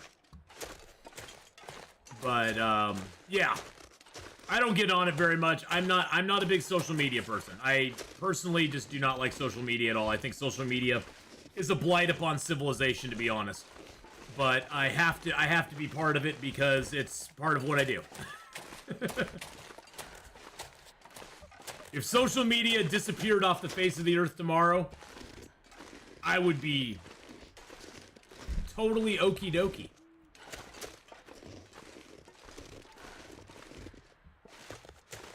What do I use? Oh, I use them all in one way or the other, but I don't get on there and I don't post things like a 12-year-old girl or a 12-year-old boy for that matter. I'll get on and put a couple pictures on Instagram once every, I don't know, month or two. I'll post up a few things on Discord. I'll go on and just look at some people's pictures on Discord or something. Now the OnlyAth site, that gets a lot more traction. I'm just kidding. No. I don't really get on, I don't really use a lot of social media. I hate Facebook. I don't like Twitter. I'll get on Twitter and just look at it for about 5 minutes and I'm done. How can you talk to me? You can talk to me right here on channel. That's about the best place to talk to me.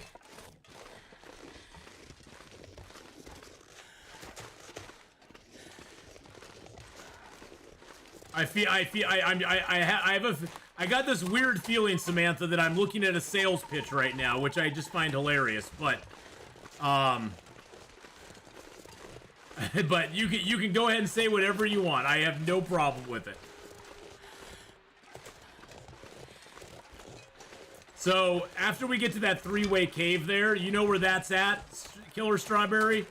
You go straight out here. That if we go over that way, we'd get to the deer clearing. If we go up this way, you see that big jutting out rock there? That jutting out rock is the place that we're going to get to the Prepper's cache. Or to get the abandoned cache. I follow gamers and game devs on X, and that's about the extent of my social. Yeah, I do the same, Dire Nels. I follow them because I want to keep up on what they're doing. I do the exact same thing, Dire. I get on there, I look and see what, different gamers, game devs have coming out. I keep up with Hadrian on Discord. I use Discord mainly for if I'm streaming and I have Hadrian along, or GameSlip or something, we do voice chat over Discord, which I find works really good. And so if you come across this little area here, you just keep walking up here. See this down tree? Right after this down tree, there's the Prepper cache right here for you. Kablam! Boom! There it is, right there. Now there's nothing in this Prepper cache other than my broken heart, my broken dreams. But we do have some wood in here, so we'll pick up that. I don't think I'm overweight right now. No, I'm not. That's awesome possum sauce. So we've got that going on for us. There we go. And then see, this is just kind of empty here. Nothing really in it other than the bed. We can't even break that down. That's wild. We can't even break that down. I think we could break this one down. Yeah, if there was light, we could break that down, but we can't break the other one down. So there you go. But the other way you can get to it is this direction here. There's a, no, that's okay, Samantha. I'm totally fine. I appreciate the offer, but no. I have so many other people in my life that I know personally that would be willing to do that for me that, yeah, I'm not looking for an outside third party to handle my social media or anything. I appreciate the offer, but I'm good to go. No hard feelings.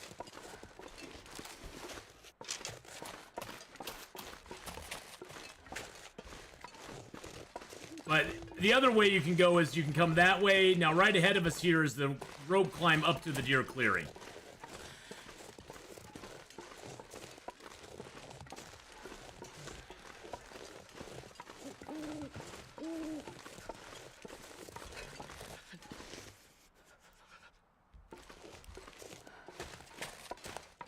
And then we have this little area back here. Oh, there's a sewing kit. Oh, it's ruined. Never mind. Never mind. It's a ruined sewing kit.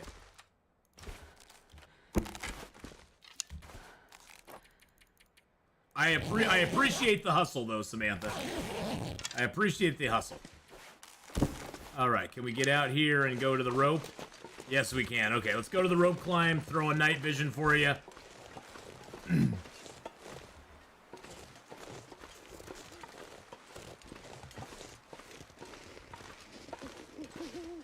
And we can go down here.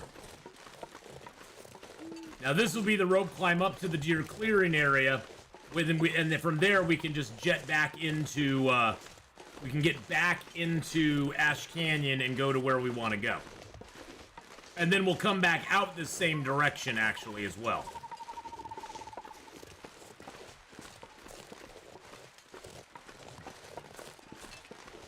Because there is a cool way you can get down from there, and we can carry the sled all the way out. Because we're gonna be coming out. Well, already we aren't heavy right now, so we aren't heavy right now, so we can get out that direction very easily.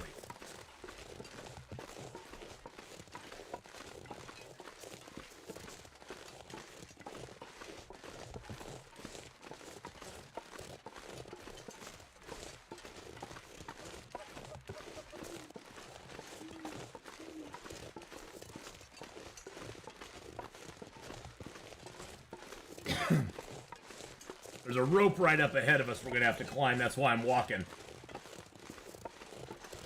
A little juice in the morning always gets your blood going. Alright, let's get up this rope.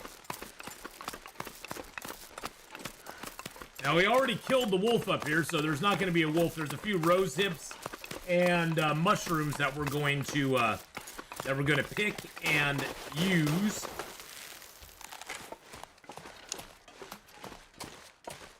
So let's grab those real quick.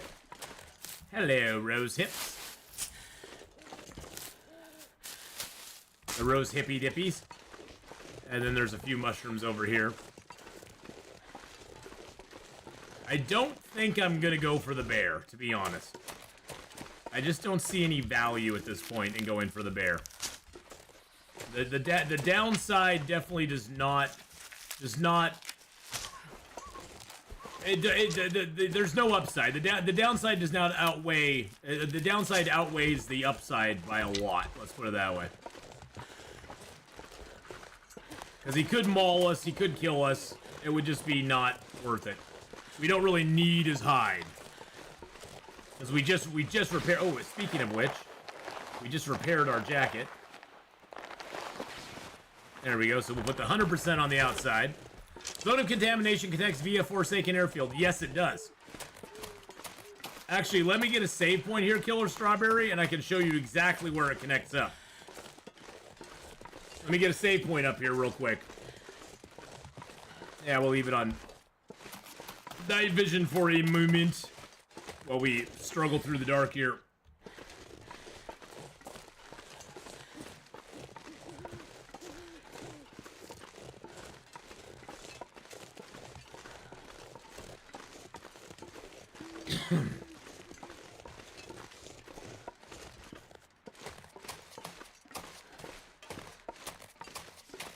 Luckily, we do have some meat already here, which is nice.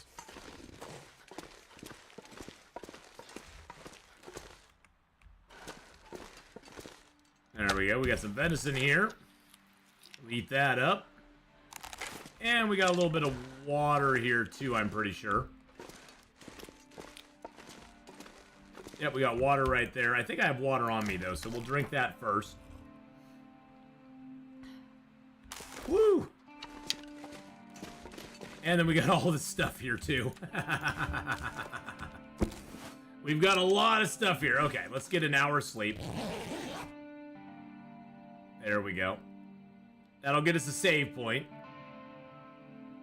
Bippity boppity boo. There we go. And then we can quit out real quick. And we can go into our mapping run. So in this run right now, we are currently in zone of contamination. So here is the zone of contamination that we're looking at right now. Currently, we are in this cave right here. We're in this cave right here. Now, there's an entrance right down the river here. This goes over to the Forsaken Airfield. If you're in Forsaken Airfield, let's see if we can find it here. Where's Forsaken Airfield? Bippity-boo, bippity-bobbity-boo. There we go. In Forsaken Airfield, if you're at the airport, if you go out this direction towards the spotter's blind, and then there's this cave over here you can shoot the bear at. This is the bear's cave. Right up above that is a helicopter, and then there's the plane out on the lake as well. The entrance to zone of contamination sits right behind that up on the hill. So if you go from the airport out to the lake, kill the bear, then you can go up to this cave system right there and get into zone of contamination via that cave system. And there's a map of Forsaken Airfield, by the way, as well, which I'm very proud of. It only took us, how many days did it take us to do that? It took us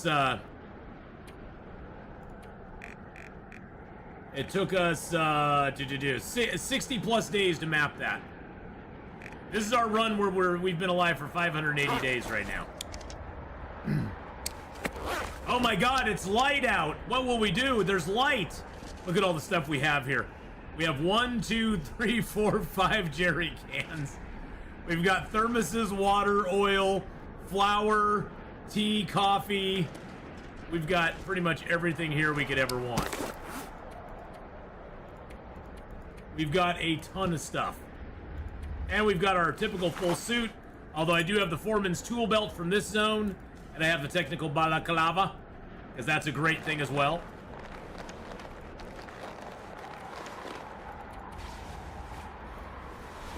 We've got our double, and I did wear the hockey jersey, even though the hockey jersey weighs a little bit more than the thin wool sweater. I wear it anyway because Canada. So yes, the tool belt, what it does is it lowers your weight on your tools a little bit. So so right now you notice how my weight is 40.32. If I take the tool belt off, my weight is now 42.24. If I put the tool belt back on, it goes back down because it lowers the weight of the tools that you're carrying. It gives you a percentage off on all the tools that you're carrying. I believe that's what it does. That is from Zone of Contamination. It is in the final area of the zone. There's a huge underground. You see these 3 mine carts here? There's a huge underground labyrinth underneath here. And for that, you're going to need to get through it alive, you're going to need to find this gas mask, the respirator, and you'll have to find canisters that go into it. Because there's whole areas in there that are full of poison gas that you cannot survive through. So you need to have that respirator to be able to survive through. So you'll get the respirator though, I believe you get the respirator in the concentrator on the very top floor. So if you go to the concentrator, you'll find it up there. So before you go into the mine, I would recommend getting to the concentrator, looting the whole thing, getting up to the top floor. There's a whole big dormitory area, and that's where you'll get the respirator. But the actual quest for buried echoes starts over here at the boss's settlement. So if you come in through Transfer Pass, there's poison gas and a lot of wolves that you have to pass through. But you can come up here, and during an aurora, you can stay in this cave, and then during an aurora, it will signal you where you need to find the thing in the boss's settlement, and that will start the Signal Void quest for you. And eventually it'll take you to this area over here, and you'll have to do some stuff over here as well. I like coming in from this direction because this is where the bear spawns. This is the bear's cave right up here. So if you come in here, you'll notice I have a bunch of bear meat because I've cooked up the bear here. So if you come in over in this area, you have more food available to you because there is some cattails along this river. And there's the bear here. And this unquenched extraction place is a place that you can put down fish traps. And then there is a few shelters over here that you can shelter in as well.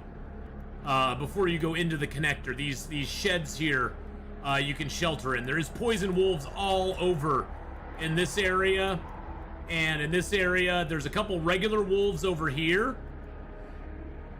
and there's a ton of there's like 3 or 5 poison wolves out in this area up here. So it's very this area here, up here, and in here has a lot of poison wolves. This whole track and up here, and then it's mainly regular wolves over here. There's I think one or two poison wolves that hunts down in here, but there's wolves all over, and there's not a lot of deer either. There's maybe a couple deer that are in this area if the wolves haven't killed them, and there's a couple deer that may be up here if the wolves haven't killed them. And then you can see there is a deer carcass there. But yeah, that's the map of this zone. It's a fun little zone. It's a cool zone, don't get me wrong. It just has its own it has its own problems, let's put it that way. It has its own challenges and problems that go along with it. All right, let's break down our arrow.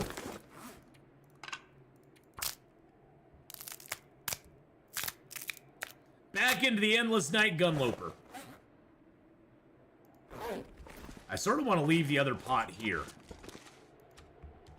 It's less carry weight that we have to carry, and I have the pan if I really need to get water. We got the pan on us. And I kind of want to leave that book here too. We picked up some stuff I'm going to leave here. I'm going to leave that book here. Let's leave a little bit more of our ammo here too.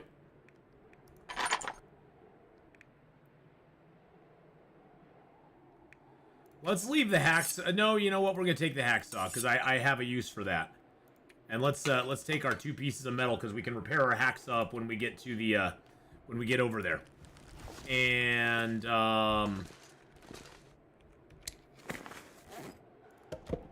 leave the fur. Leave that. Leave the sticks. Grab a cedar. I know I have some coal here. A couple pieces of coal just to keep ourselves warm. Okay. We're looking through our stuff, just figuring out what we can leave behind and what we're going to take with us. I'm going to drink that.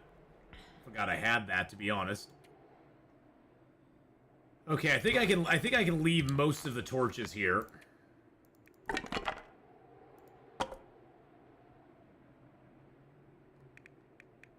We have the lantern.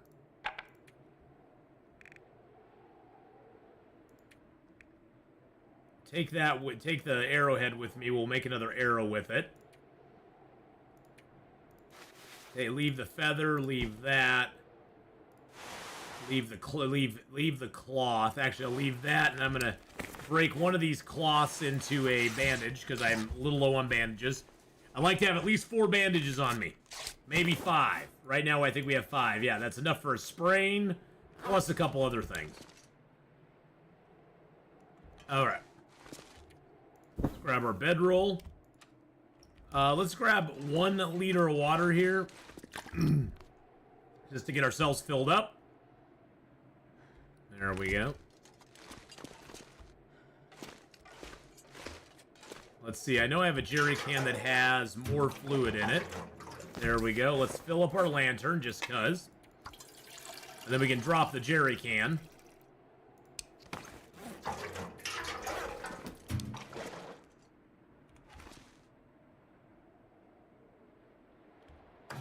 There we go. All right.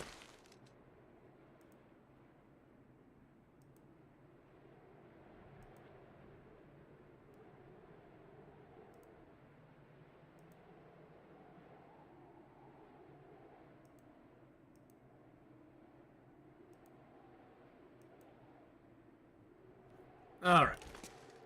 Let's go ahead and get going.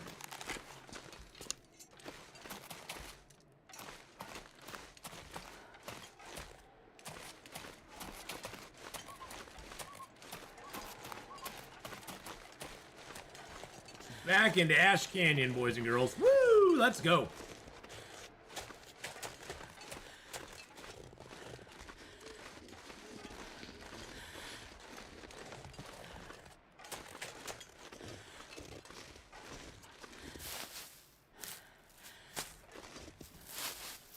Alrighty, there you are.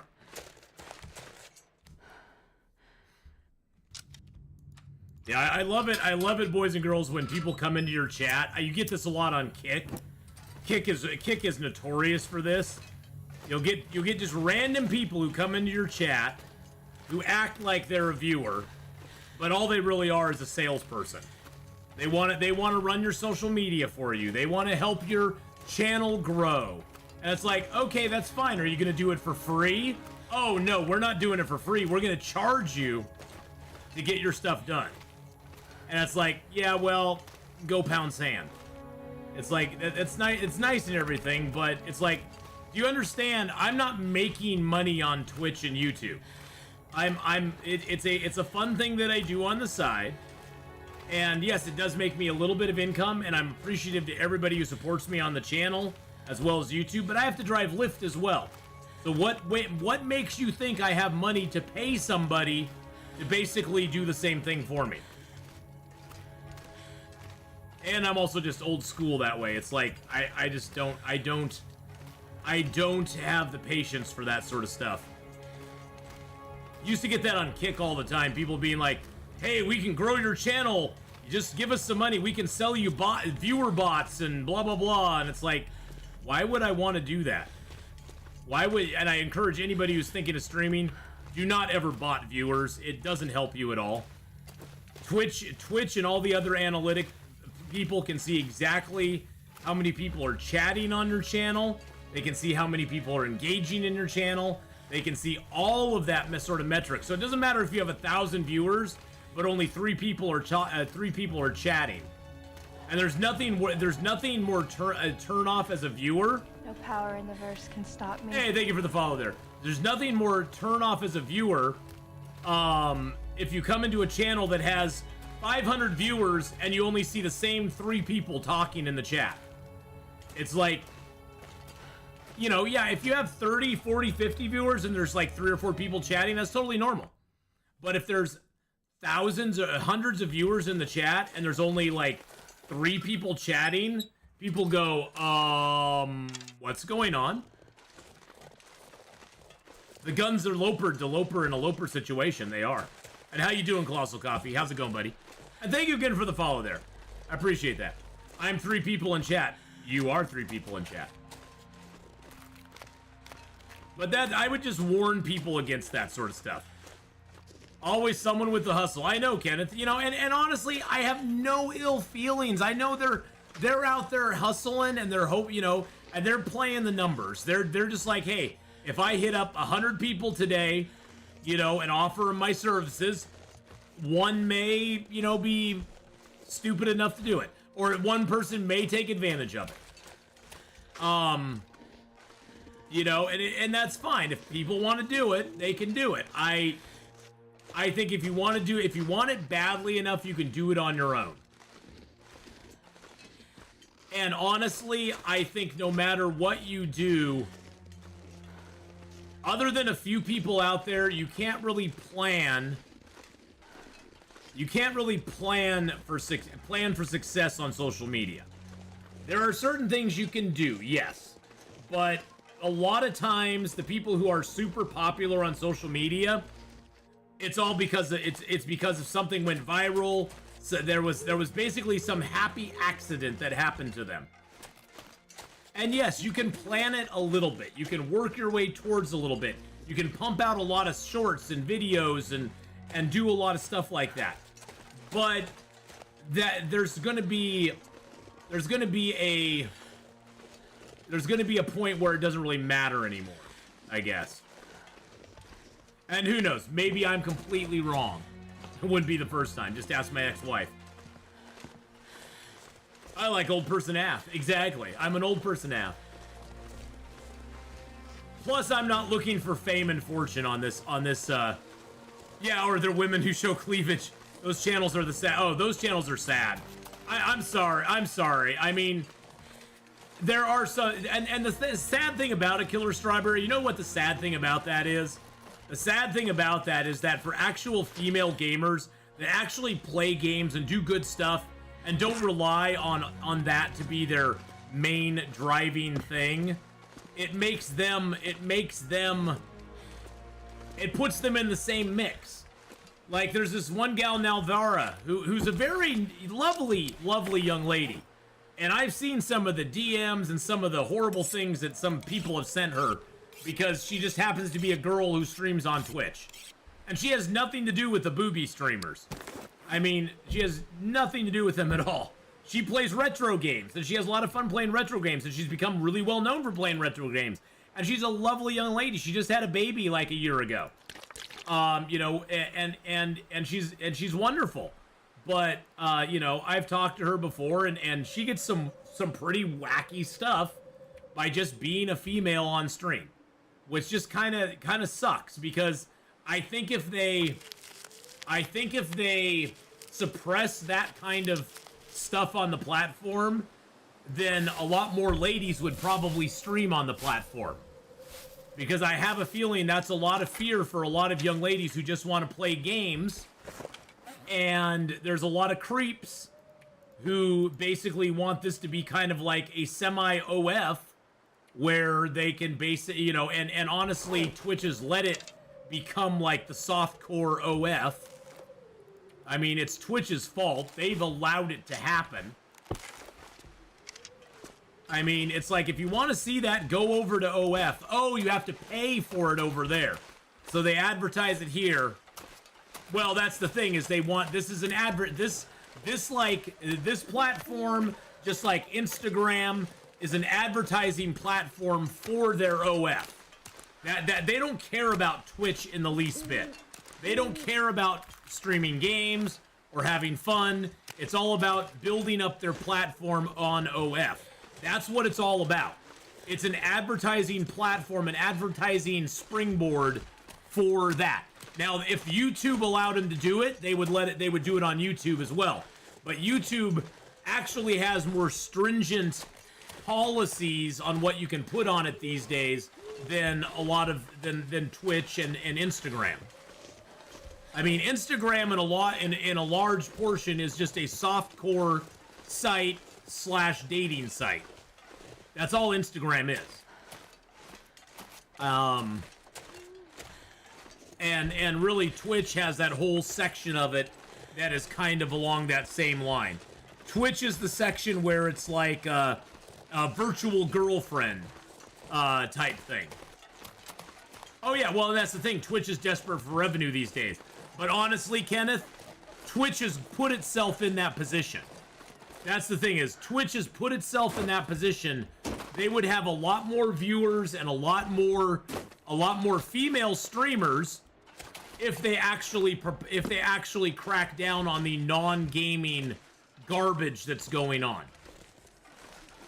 That's what they would have. They would have a lot more female streamers, I think, if they crack down on that portion of the platform. Because I have a feeling a lot of females come to the platform, see what's going on, and you know, and they ruin it for everybody else. They ruin it. They make it so a lot of females are like, I don't want to stream. I get basically harassed off the platform by guys just asking me for private pictures, or guys coming into my chat and being all creepy. And to all the guys out there, I know you're horny. I know you get excited when you see an attractive woman. I get excited when I see an attractive woman. There's this thing called restraint. It's a very important thing. It's a thing called restraint that you can have, okay? You don't have to be a slave to that. You can have some restraint and you can be respectful. Just saying. Not saying nothing, just saying. I know attractive women. I'm drawn to attractive women. I know that's a shocker. That's a shocker. I know. It's crazy, isn't it? That I'd find an attractive woman attractive. All right, let's go ahead and see what we can carry out of this place. We definitely want to take all of our matches.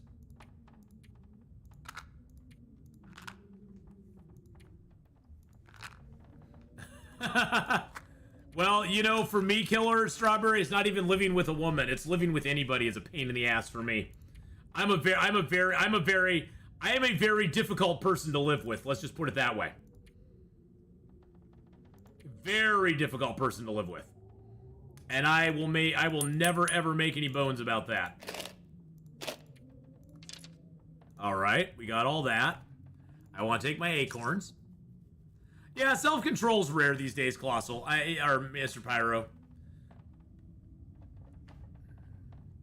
You know, it's a tough concept for some people to grasp.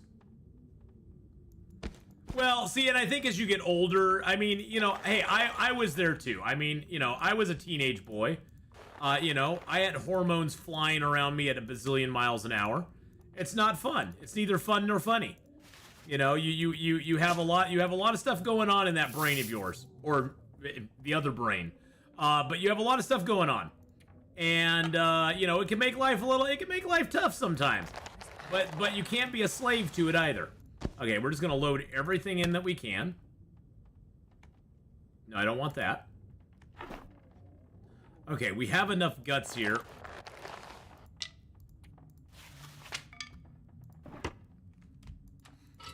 That's why I laugh at the male gaze. There's always been male gaze. There always will be male gaze.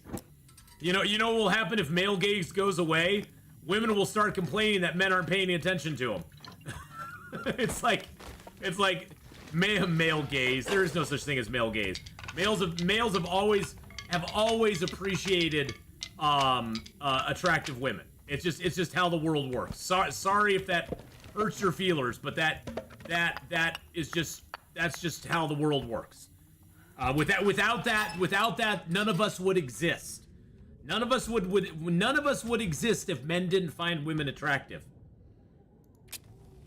But it's not even so much finding them attractive. It's what you do with that. There's a disconnect these days between finding them attractive and what you do with that. You know, and most people take the weird, you know, they say things to people online, and I think part of it's the whole online culture where you think that you're kind of sitting behind a screen and you're anonymous to a point, and people will not really be able to know who you are. It makes you feel free to say things that you would never ever say to a person's face. And that I think is the sad part. Is you know, my mom always taught me, don't ever say something behind somebody's back that you'd be not willing to say to their face. Because back in the day, and now I'm going old man River on you, back in the day, if you wanted to say something to somebody, you said it to the face, and you might get punched if you did. And that's how life worked. Nowadays, people say stuff to everybody's faces, and they're not afraid of getting punched. They should bring back public shaming. But yeah, back in the day, if you said crap like that to somebody's face, chances were that you'd get punched in the face, and you probably would deserve it. And most people would stand around and go, he had it coming. And now people feel so free to say things that I don't understand how they feel like they have a right to say that to somebody else. Ugh. And it's also, Killer Strawberry, you're right, it's done by a small minority. All of these horrible things are not done by the majority of people. They're all done by a minority, a very vocal, loud minority, but a minority of people. Because most people are just wanting to live their lives and get about their business. Most people are not out there to hurt other people or to, you know, or to be creepy or weird to other people. It's the small minority that pretty much taints everything for everybody else. And it's honestly kind of sad.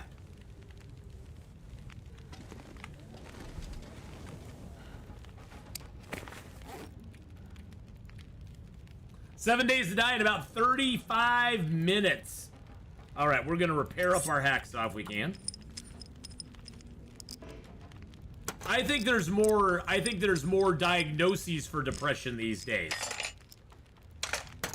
And I know there is, and I'm not discounting there's clinical depression. There's people, I think depression is a overused excuse for just not being happy. I'm sorry. Life in general is not going to be that happy. Life is long and life is hard. And the quicker you learn that, the happier you can actually be. People are so these days concerned about being happy all the time. Like, happiness has to be the pinnacle of existence. And it's like, you know what? Life sucks sometimes. You got to get a job. You got to go work. You got to pay your bills. You got to deal with other people. There's a lot of things in life that just kind of suck. But honestly, you just have to suck it up, Buttercup, and get used to it. Because it's going to happen. And yes, I understand, and like I said, I understand completely about clinical depression. I understand about all that stuff. You know, but life is pain. Anybody who tells you differently is selling something. Those words are so true from Princess Bride even to this day. And the thing is that there's not going to be any solution for it other than you finding what makes you happy inside. People always look to these external things, drugs and medications and stuff, and yeah, those can put a band-aid on it, but if you never really truly work on what's making you unhappy inside, it's never ever gonna be solved. If you're looking for it in other people, in relationships, in drugs, even in your job, whatever it is, it's not gonna solve it until you kind of figure it out for yourself. And it's gonna be different for everybody. Everybody's gonna find their own thing, but if you can find that thing that makes you happy, no matter what anybody else tells you, stick with it. Because ultimately, it's going to make you happy, and that's all you can ever ask for in this world. It really, truly is. And some people may never understand why it makes you happy. Well, and that's the thing, Killer Strawberry, is that the meaning in life is what makes you happy eventually.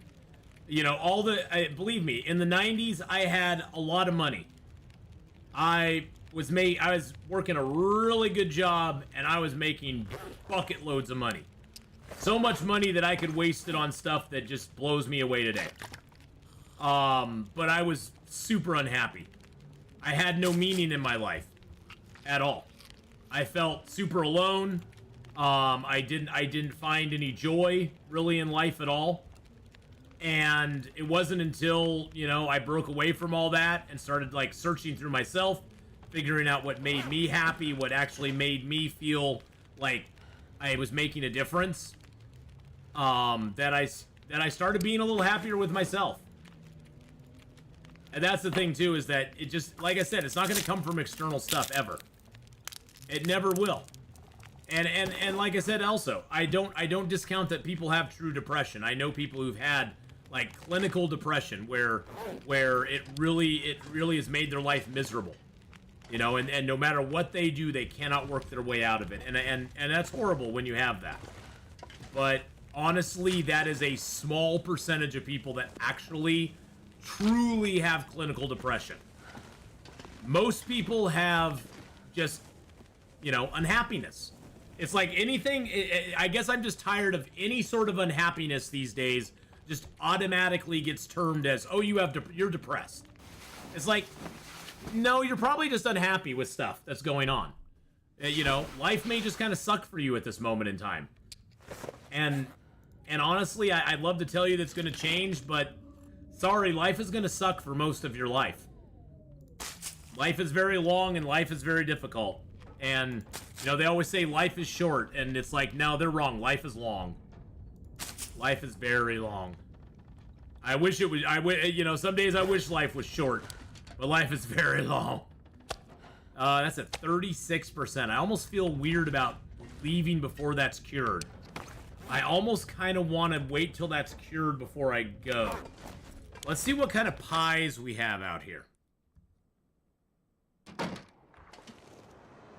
Oh, we have an Aurora.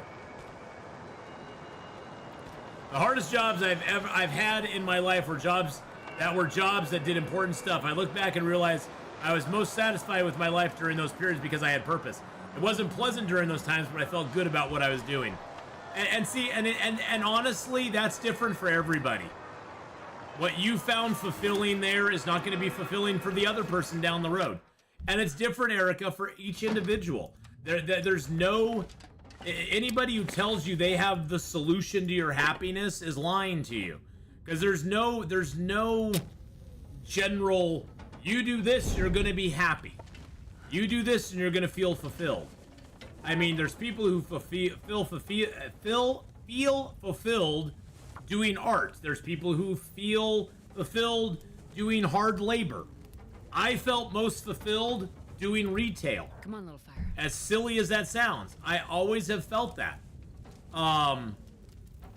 You know, that I have felt most fulfilled when I was doing either hard manual labor or retail. That's just the most fulfilling times in my life. It's the stuff that made me happiest. It's the stuff where I felt like I was making a difference. Well, and that's the thing, Colossal Coffee. You sound like you've dealt with a lot of depression and a lot of unhappiness throughout your life. But you know what? You've pushed through, and honestly, you're probably a better person for it. And that's all we can ask for. We all will have to look inside for whatever it is that brings us that little bit of happiness down the road. Yeah, find something that gives you purpose for sure. Finding that thing that gives you the purpose can be the best thing that'll ever happen to you. Because honestly, if we find, we can find things that make us happy in ourselves, but we're very, as much as we want to deny it, as much as I have social anxiety and I don't like being around a lot of other people, we are all social creatures in one way or the other. Really. The fire went out on me. Son of a biscuit. Okay, well that was disappointing. But we're all social creatures in one way or the other. And we need that. But, you know, you watch a show like Alone, and it really shows, you know, a lot of the people that tap out during that show, they tap out not because they can't survive, not because they can't make it. They tap out because they miss their family, they miss their friends. They're tired of being alone. The loneliness gets to them after a while. Because despite everything that we want, we need that interaction with other human beings. And whether that is through the internet, whether that is through, you know, face-to-face, I know a lot of us social anxious people have found, you know, kind of a home on the internet. Which show is that? It's called Alone. Basically, whatevs Alone, they take you and they drop you off on a island in Vancouver, in British Columbia, basically. They drop you off in a realm out there and they just let you live. You can take a few, you can take a few items. I think they have like 4 or 5 or 6 items they can take with them. And they can take a luxury item with them, which is, you know, like a book or something like that. And other than that, they have to survive on the wilds. They're provided no food, no fire, no nothing. They just have to survive. And it goes until everybody is tapped out except one person. And there are so many people that are medically taken out of the game because they aren't getting enough food. There was a guy one year who killed a moose, who actually killed a moose with a bow and arrow, which was so cool. You cannot take guns, but you can take bows and arrows with you. And he took a bow and arrow as one of his items. Although bow hunting, honestly, from what I've seen on that show, bow hunting in that sort of situation is very, very hard. But yeah, the show Alone is really good. It's really, really, really good. We like you and your constant gabbering. I do constantly jabber a lot. I do constantly go on. Can I repair that here? No, it says I'm in the dark. Although, when I step outside, it appears to be an aurora. Huh. I think social anxiety has gotten worse after the internet age. Oh, yeah, Killer Strawberry, for sure. Yeah, because, I mean, back in our day, I mean, I've had social anxiety all my life. But I had to just suck it up and deal with it because I had to be out in the world. I had to have a job. I just had to do, I had to do it. I just had to do it. I had no choice in the matter. It's called Alone. I think right now, I think Alone right now has how many seasons? 20. It's been going since 2015. It's on History Channel. It's on History Channel. And I'm gonna look up where you can watch it here. You can watch it on Prime with a subscription, Discovery Plus with a subscription, History Channel for free, Pluto TV for free, ITV for free. You can watch it on Netflix as well. It looks like it's on Netflix. I wonder how many seasons they have on Netflix right now. Let's check out the old Netflix, boys and girls. Yeah, let's check out the old Netflix here. Ooh, is that a new K-drama? Ooh, I'll have to check that out. Alone. So Alone has, they have, let's see. Dun, dun, dun, dun. Oh no, that's a movie. There's Alone. Is that the, yeah, 11, no, is that this? Yeah, that's, say, they got 9 seasons, it looks like. Yeah, 9 seasons of it on Netflix right now. So there we go. Yeah, they filmed it. I think most of it has taken place in British Columbia. But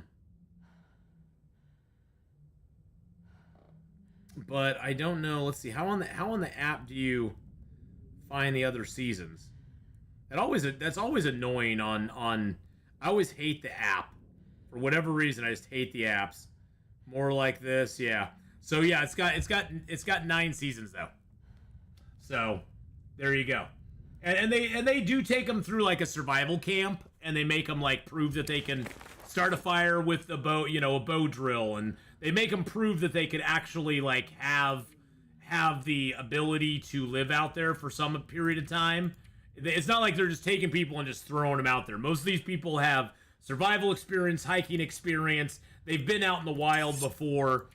They give them, and the cool thing about Alone as well is that the participants have to set up and film all of their own stuff. There is no camera crews out there for them. They have a radio that they can call for help, but the help is usually at least 30 minutes to an hour away. So if something actually really happened to them, they've really had nobody they've had people who've gotten injured before, but they haven't really had a lot of people. They've had nobody who's actually like gotten super injured or anything like that. Okay, let's just pass some time till this damn Aurora ends. We're at 57 kilos right now. The number one thing you learn is survival training is that large game hunting is not worth it. Small game is the preferred way. Yeah, and usually on Alone, they're trapping rabbits, squirrels, they're foraging, they're doing all that sort of stuff. It's all like you said, it's all small game. Les Stroud, oh, I love him. Les Stroud is great. He's a great guy. He's a great guy. Oh, and now it's a blizzard. Of course it's a blizzard. We finally are ready to go, and of course it's a blizzard. But, yeah, they definitely, most people go for that, or they fish, or they try to fish. The fishing is the big thing, and then they usually will, in their shelter, they will smoke the meat, so they can actually have the meat preserved for longer. Because they try to, stretch out their food supply, because most of them do not have a lot of food. So Alone is a great show, though. I always remember the one guy. I forget what season he was in, but this dude was set. He could have won the whole thing. Because I think the prize for winning it is like $1 million. If you're the one who sticks it out the longest, you win $1 million or $100,000 or something like that. And this one guy one year, he was the ultimate survivor. He was at the point where he wasn't even surviving. He had set up a little kitchen, he'd set up a game room, he'd set up all these different things for his survival. And he bailed on the show because he missed his wife. He was like, it's time for me to go. I've done he lasted out there for like a month and a half. And he was like, it's time for me to go. I miss my family. I want to go home. I want to be with them. He was like, all the things I wanted out here, I've gotten. All the experiences I got out here, I've achieved all the experiences I wanted, and I just want to go home to my family. And that's how a lot of people who've been out there for a long time, they just tap out doing that. They're like, I'm done. And, you know, and that's how it goes with a lot of those people, because they just, you know, they value the experiences they've had, but they just want to go home. All right, so we got everything on us right now that we want, which is great. The storm is still blowing outside, which is awful. My brain had a ticket to another place, but the world pushed me into a hole. I go on long hikes, and on one of them I didn't see a human being for 13 days. It's an interesting feeling. Yeah, it's very... A lot of us are like, oh, I wish I could be alone. You know, I wish that I could just be alone all the time. And it's like, yeah... It's being alone and being isolated are kind of two different things. Why do you think that one of the worst punishments they have in prison is the hole? Where you are literally in a hole in a dark room with nobody else for a week. You know, and that is something nobody wants. It's because even in prison, socialization with other people is very important.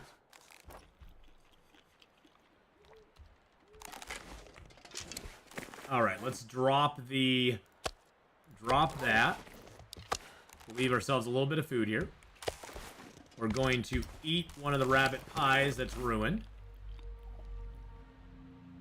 You had your doggy buddy. Well, that's always nice though, if you have your companion along. So see, you weren't really isolated. You had your dog. You had your dog.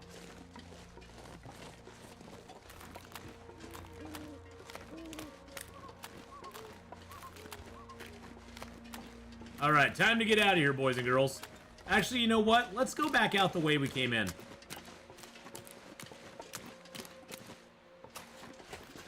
You had a long conversation with him? He was your Wilson. He was your Wilson, Killer Strawberry. We all need a Wilson. Why do you think he made Wilson? It's because he was lonely.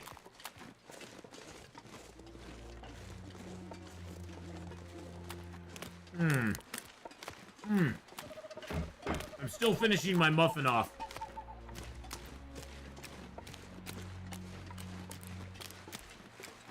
Now, we'll probably have some doggos on the way out here.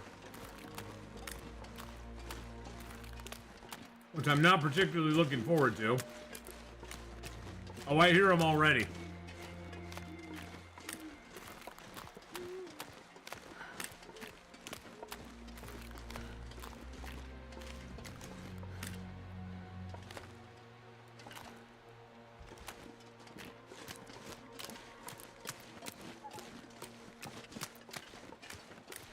And we also have one stink line on us, so my milkshakes are going to bring all the wolves to the yard.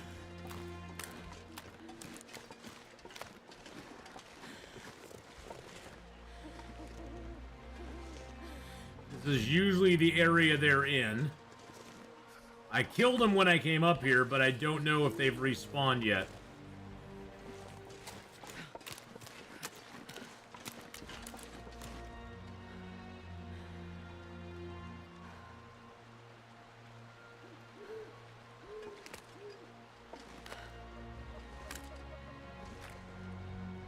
thing that freaked me out was, oh, anything with the mouth.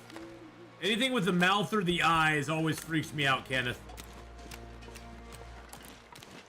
I have a phobia of people having their hands in my mouth, so I hate going to the dentist. Oh. It just makes me go. It freaks me the heck out. And I don't know why, but it just does. Wow, it is really freaking dark out here. Like, really freaking dark. Okay, we got a little bit of coal on us.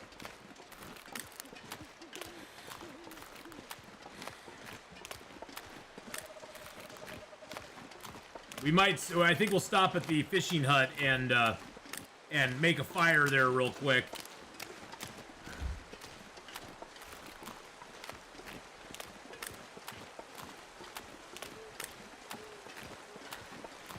Okay, the muffin is gone. It's adding to my muffin top right now. But I'll be going to the gym tomorrow to take some of that off, so.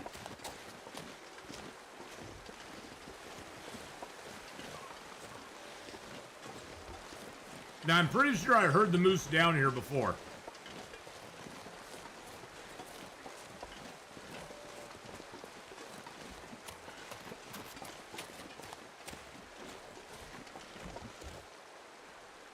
Yeah, I've been going to the gym here for a while, man. It's good. I don't do a lot of weightlifting. I'm not like trying to bulk up or anything, but I do a lot of treadmill. I get in the pool a little bit. It's more just about being active for me. You know, I'd like to lose a little weight. I'm not like super overweight, but I could lose like 20 pounds and not miss it at all. But mostly for me, it's just about kind of like having my stamina back more than anything. That's what I've noticed the most since I started streaming. So I've had a hard time finding the moose. Where do you recommend going to hunt them? It's sad to say, but Bleak Inlet is one of the best places to go hunt the moose. Bleak Inlet has 3 spawn points all right there by Forlorn Muskeg's entrance. You got one right outside of Forlorn Muskeg entrance to the right, one down the way, and then one down by the trailer. Now there is one pack of timber wolves that's in that area that you might have to deal with, but there's only one, so just be ready for them and you should be good. Now also, surprisingly, I usually have good luck with the Mountain Town moose as well. Because he either spawns down in the basin or up by the trailer there right by Hush River Valley. The Hush River Valley moose is pretty good as well, because he's either on Monolith Lake or down in the basin. I usually, for whatever reason, I usually found him at Monolith Lake, which is the best one. So it's depressing when you have to find how long you have to work out to get rid of the calories for the donut. Yeah, that is a little depressing. I'm not gonna lie.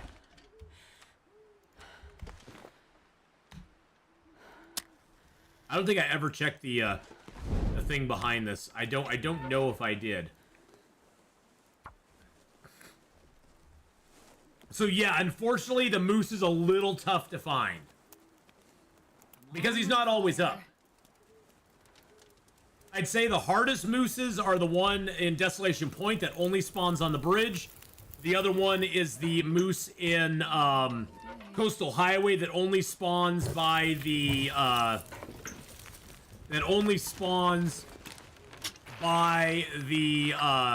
garage.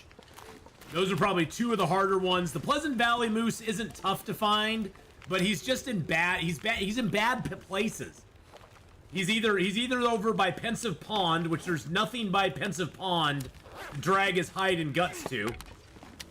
So he's all the way over there. Oh, I forgot my bear hide, didn't I? Yeah, I forgot my bear hide. That's okay.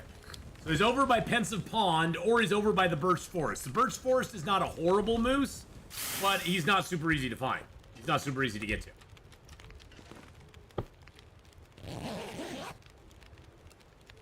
I used to be a fatty. I was like 60 pounds overweight, probably losing weight by working out is a hell of a task. I lost it by altering diet. Yeah. Well, and that's the other thing I'm working on is altering my diet a little bit, Killer Strawberry. Because personally, for me, weight has always been about my intake, not my work. not you know, doing stuff. I've never been a workout person, but I've always been active. Well, the biggest thing that's changed, my diet has not really changed a lot, although I'm trying to improve that a little bit. My diet hasn't changed a lot in the last year and a half, but my activity level has gone from like a little above normal to like almost nil. And so that's why I've noticed the 20 pounds that have set on.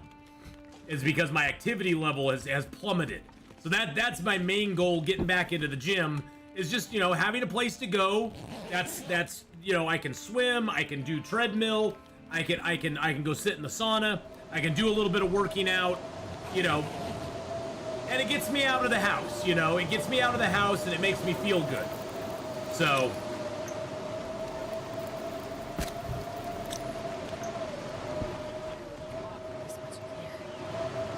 well, let's do a little fishing, since we now have a storm.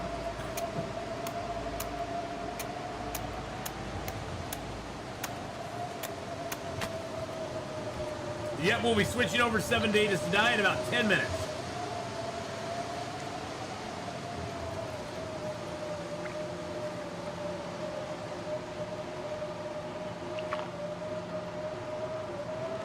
Nope, I'm well aware of what time it is.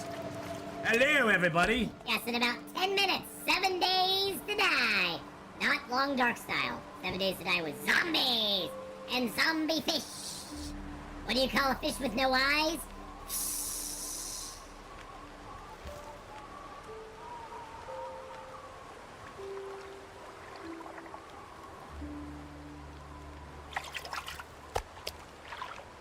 Yeah, carbs are the enemy, my enemy anyway. Carbs are the devil. I love my carbs. I love my carbs. Carbs are my weakness. They are definitely my weakness. So much so.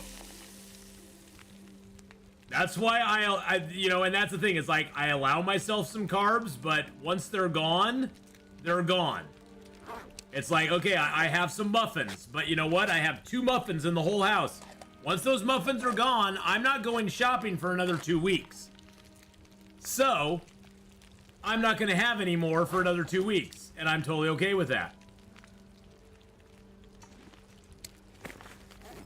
Wait, where'd my stuff go?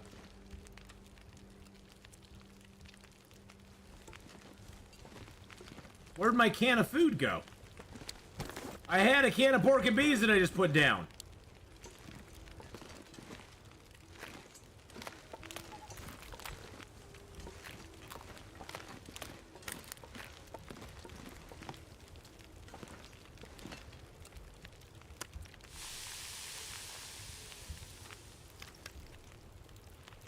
Well, that was rude. That was rude.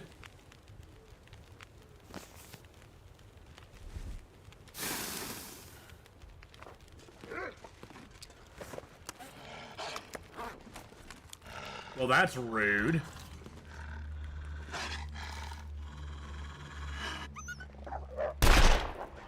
Hit him. I hit him. I got the gun. You see the gun right above my head there. I got him.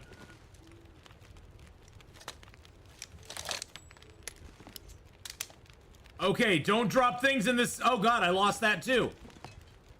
Don't drop things in this cabin. Okay, I'm gonna drop something I don't care about. Let's see. I'm gonna drop one of these guts. Okay, the gut stayed on the floor. Okay. Oh, there's the shell casing. I found it. It's right there. This stuff will come in handy.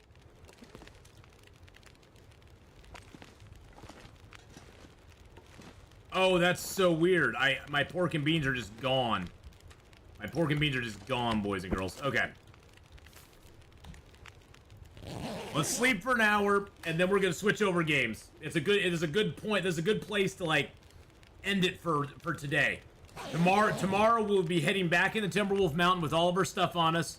We'll be heading back into Timberwolf Mountain and making our stand there.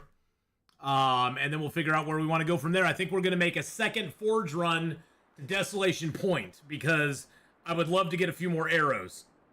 I only have like 10 arrows right now, and and it makes me nervous. I'd like to have at least 10 more, and maybe make an extra knife or hatchet, something like that. So we're gonna end it on a good note here. But I'm gonna be taking a quick 2 and 2, boys and girls. Those of you on YouTube, thank you for coming by for Long Dark. I hope you come back in like 5 minutes for some 7 Days to Die. We are gonna have a horde night tonight, so hopefully I'll see you soon. But if I don't see you till tomorrow for more Long Dark, thank you for coming by, and take care, everybody on YouTube. Bye!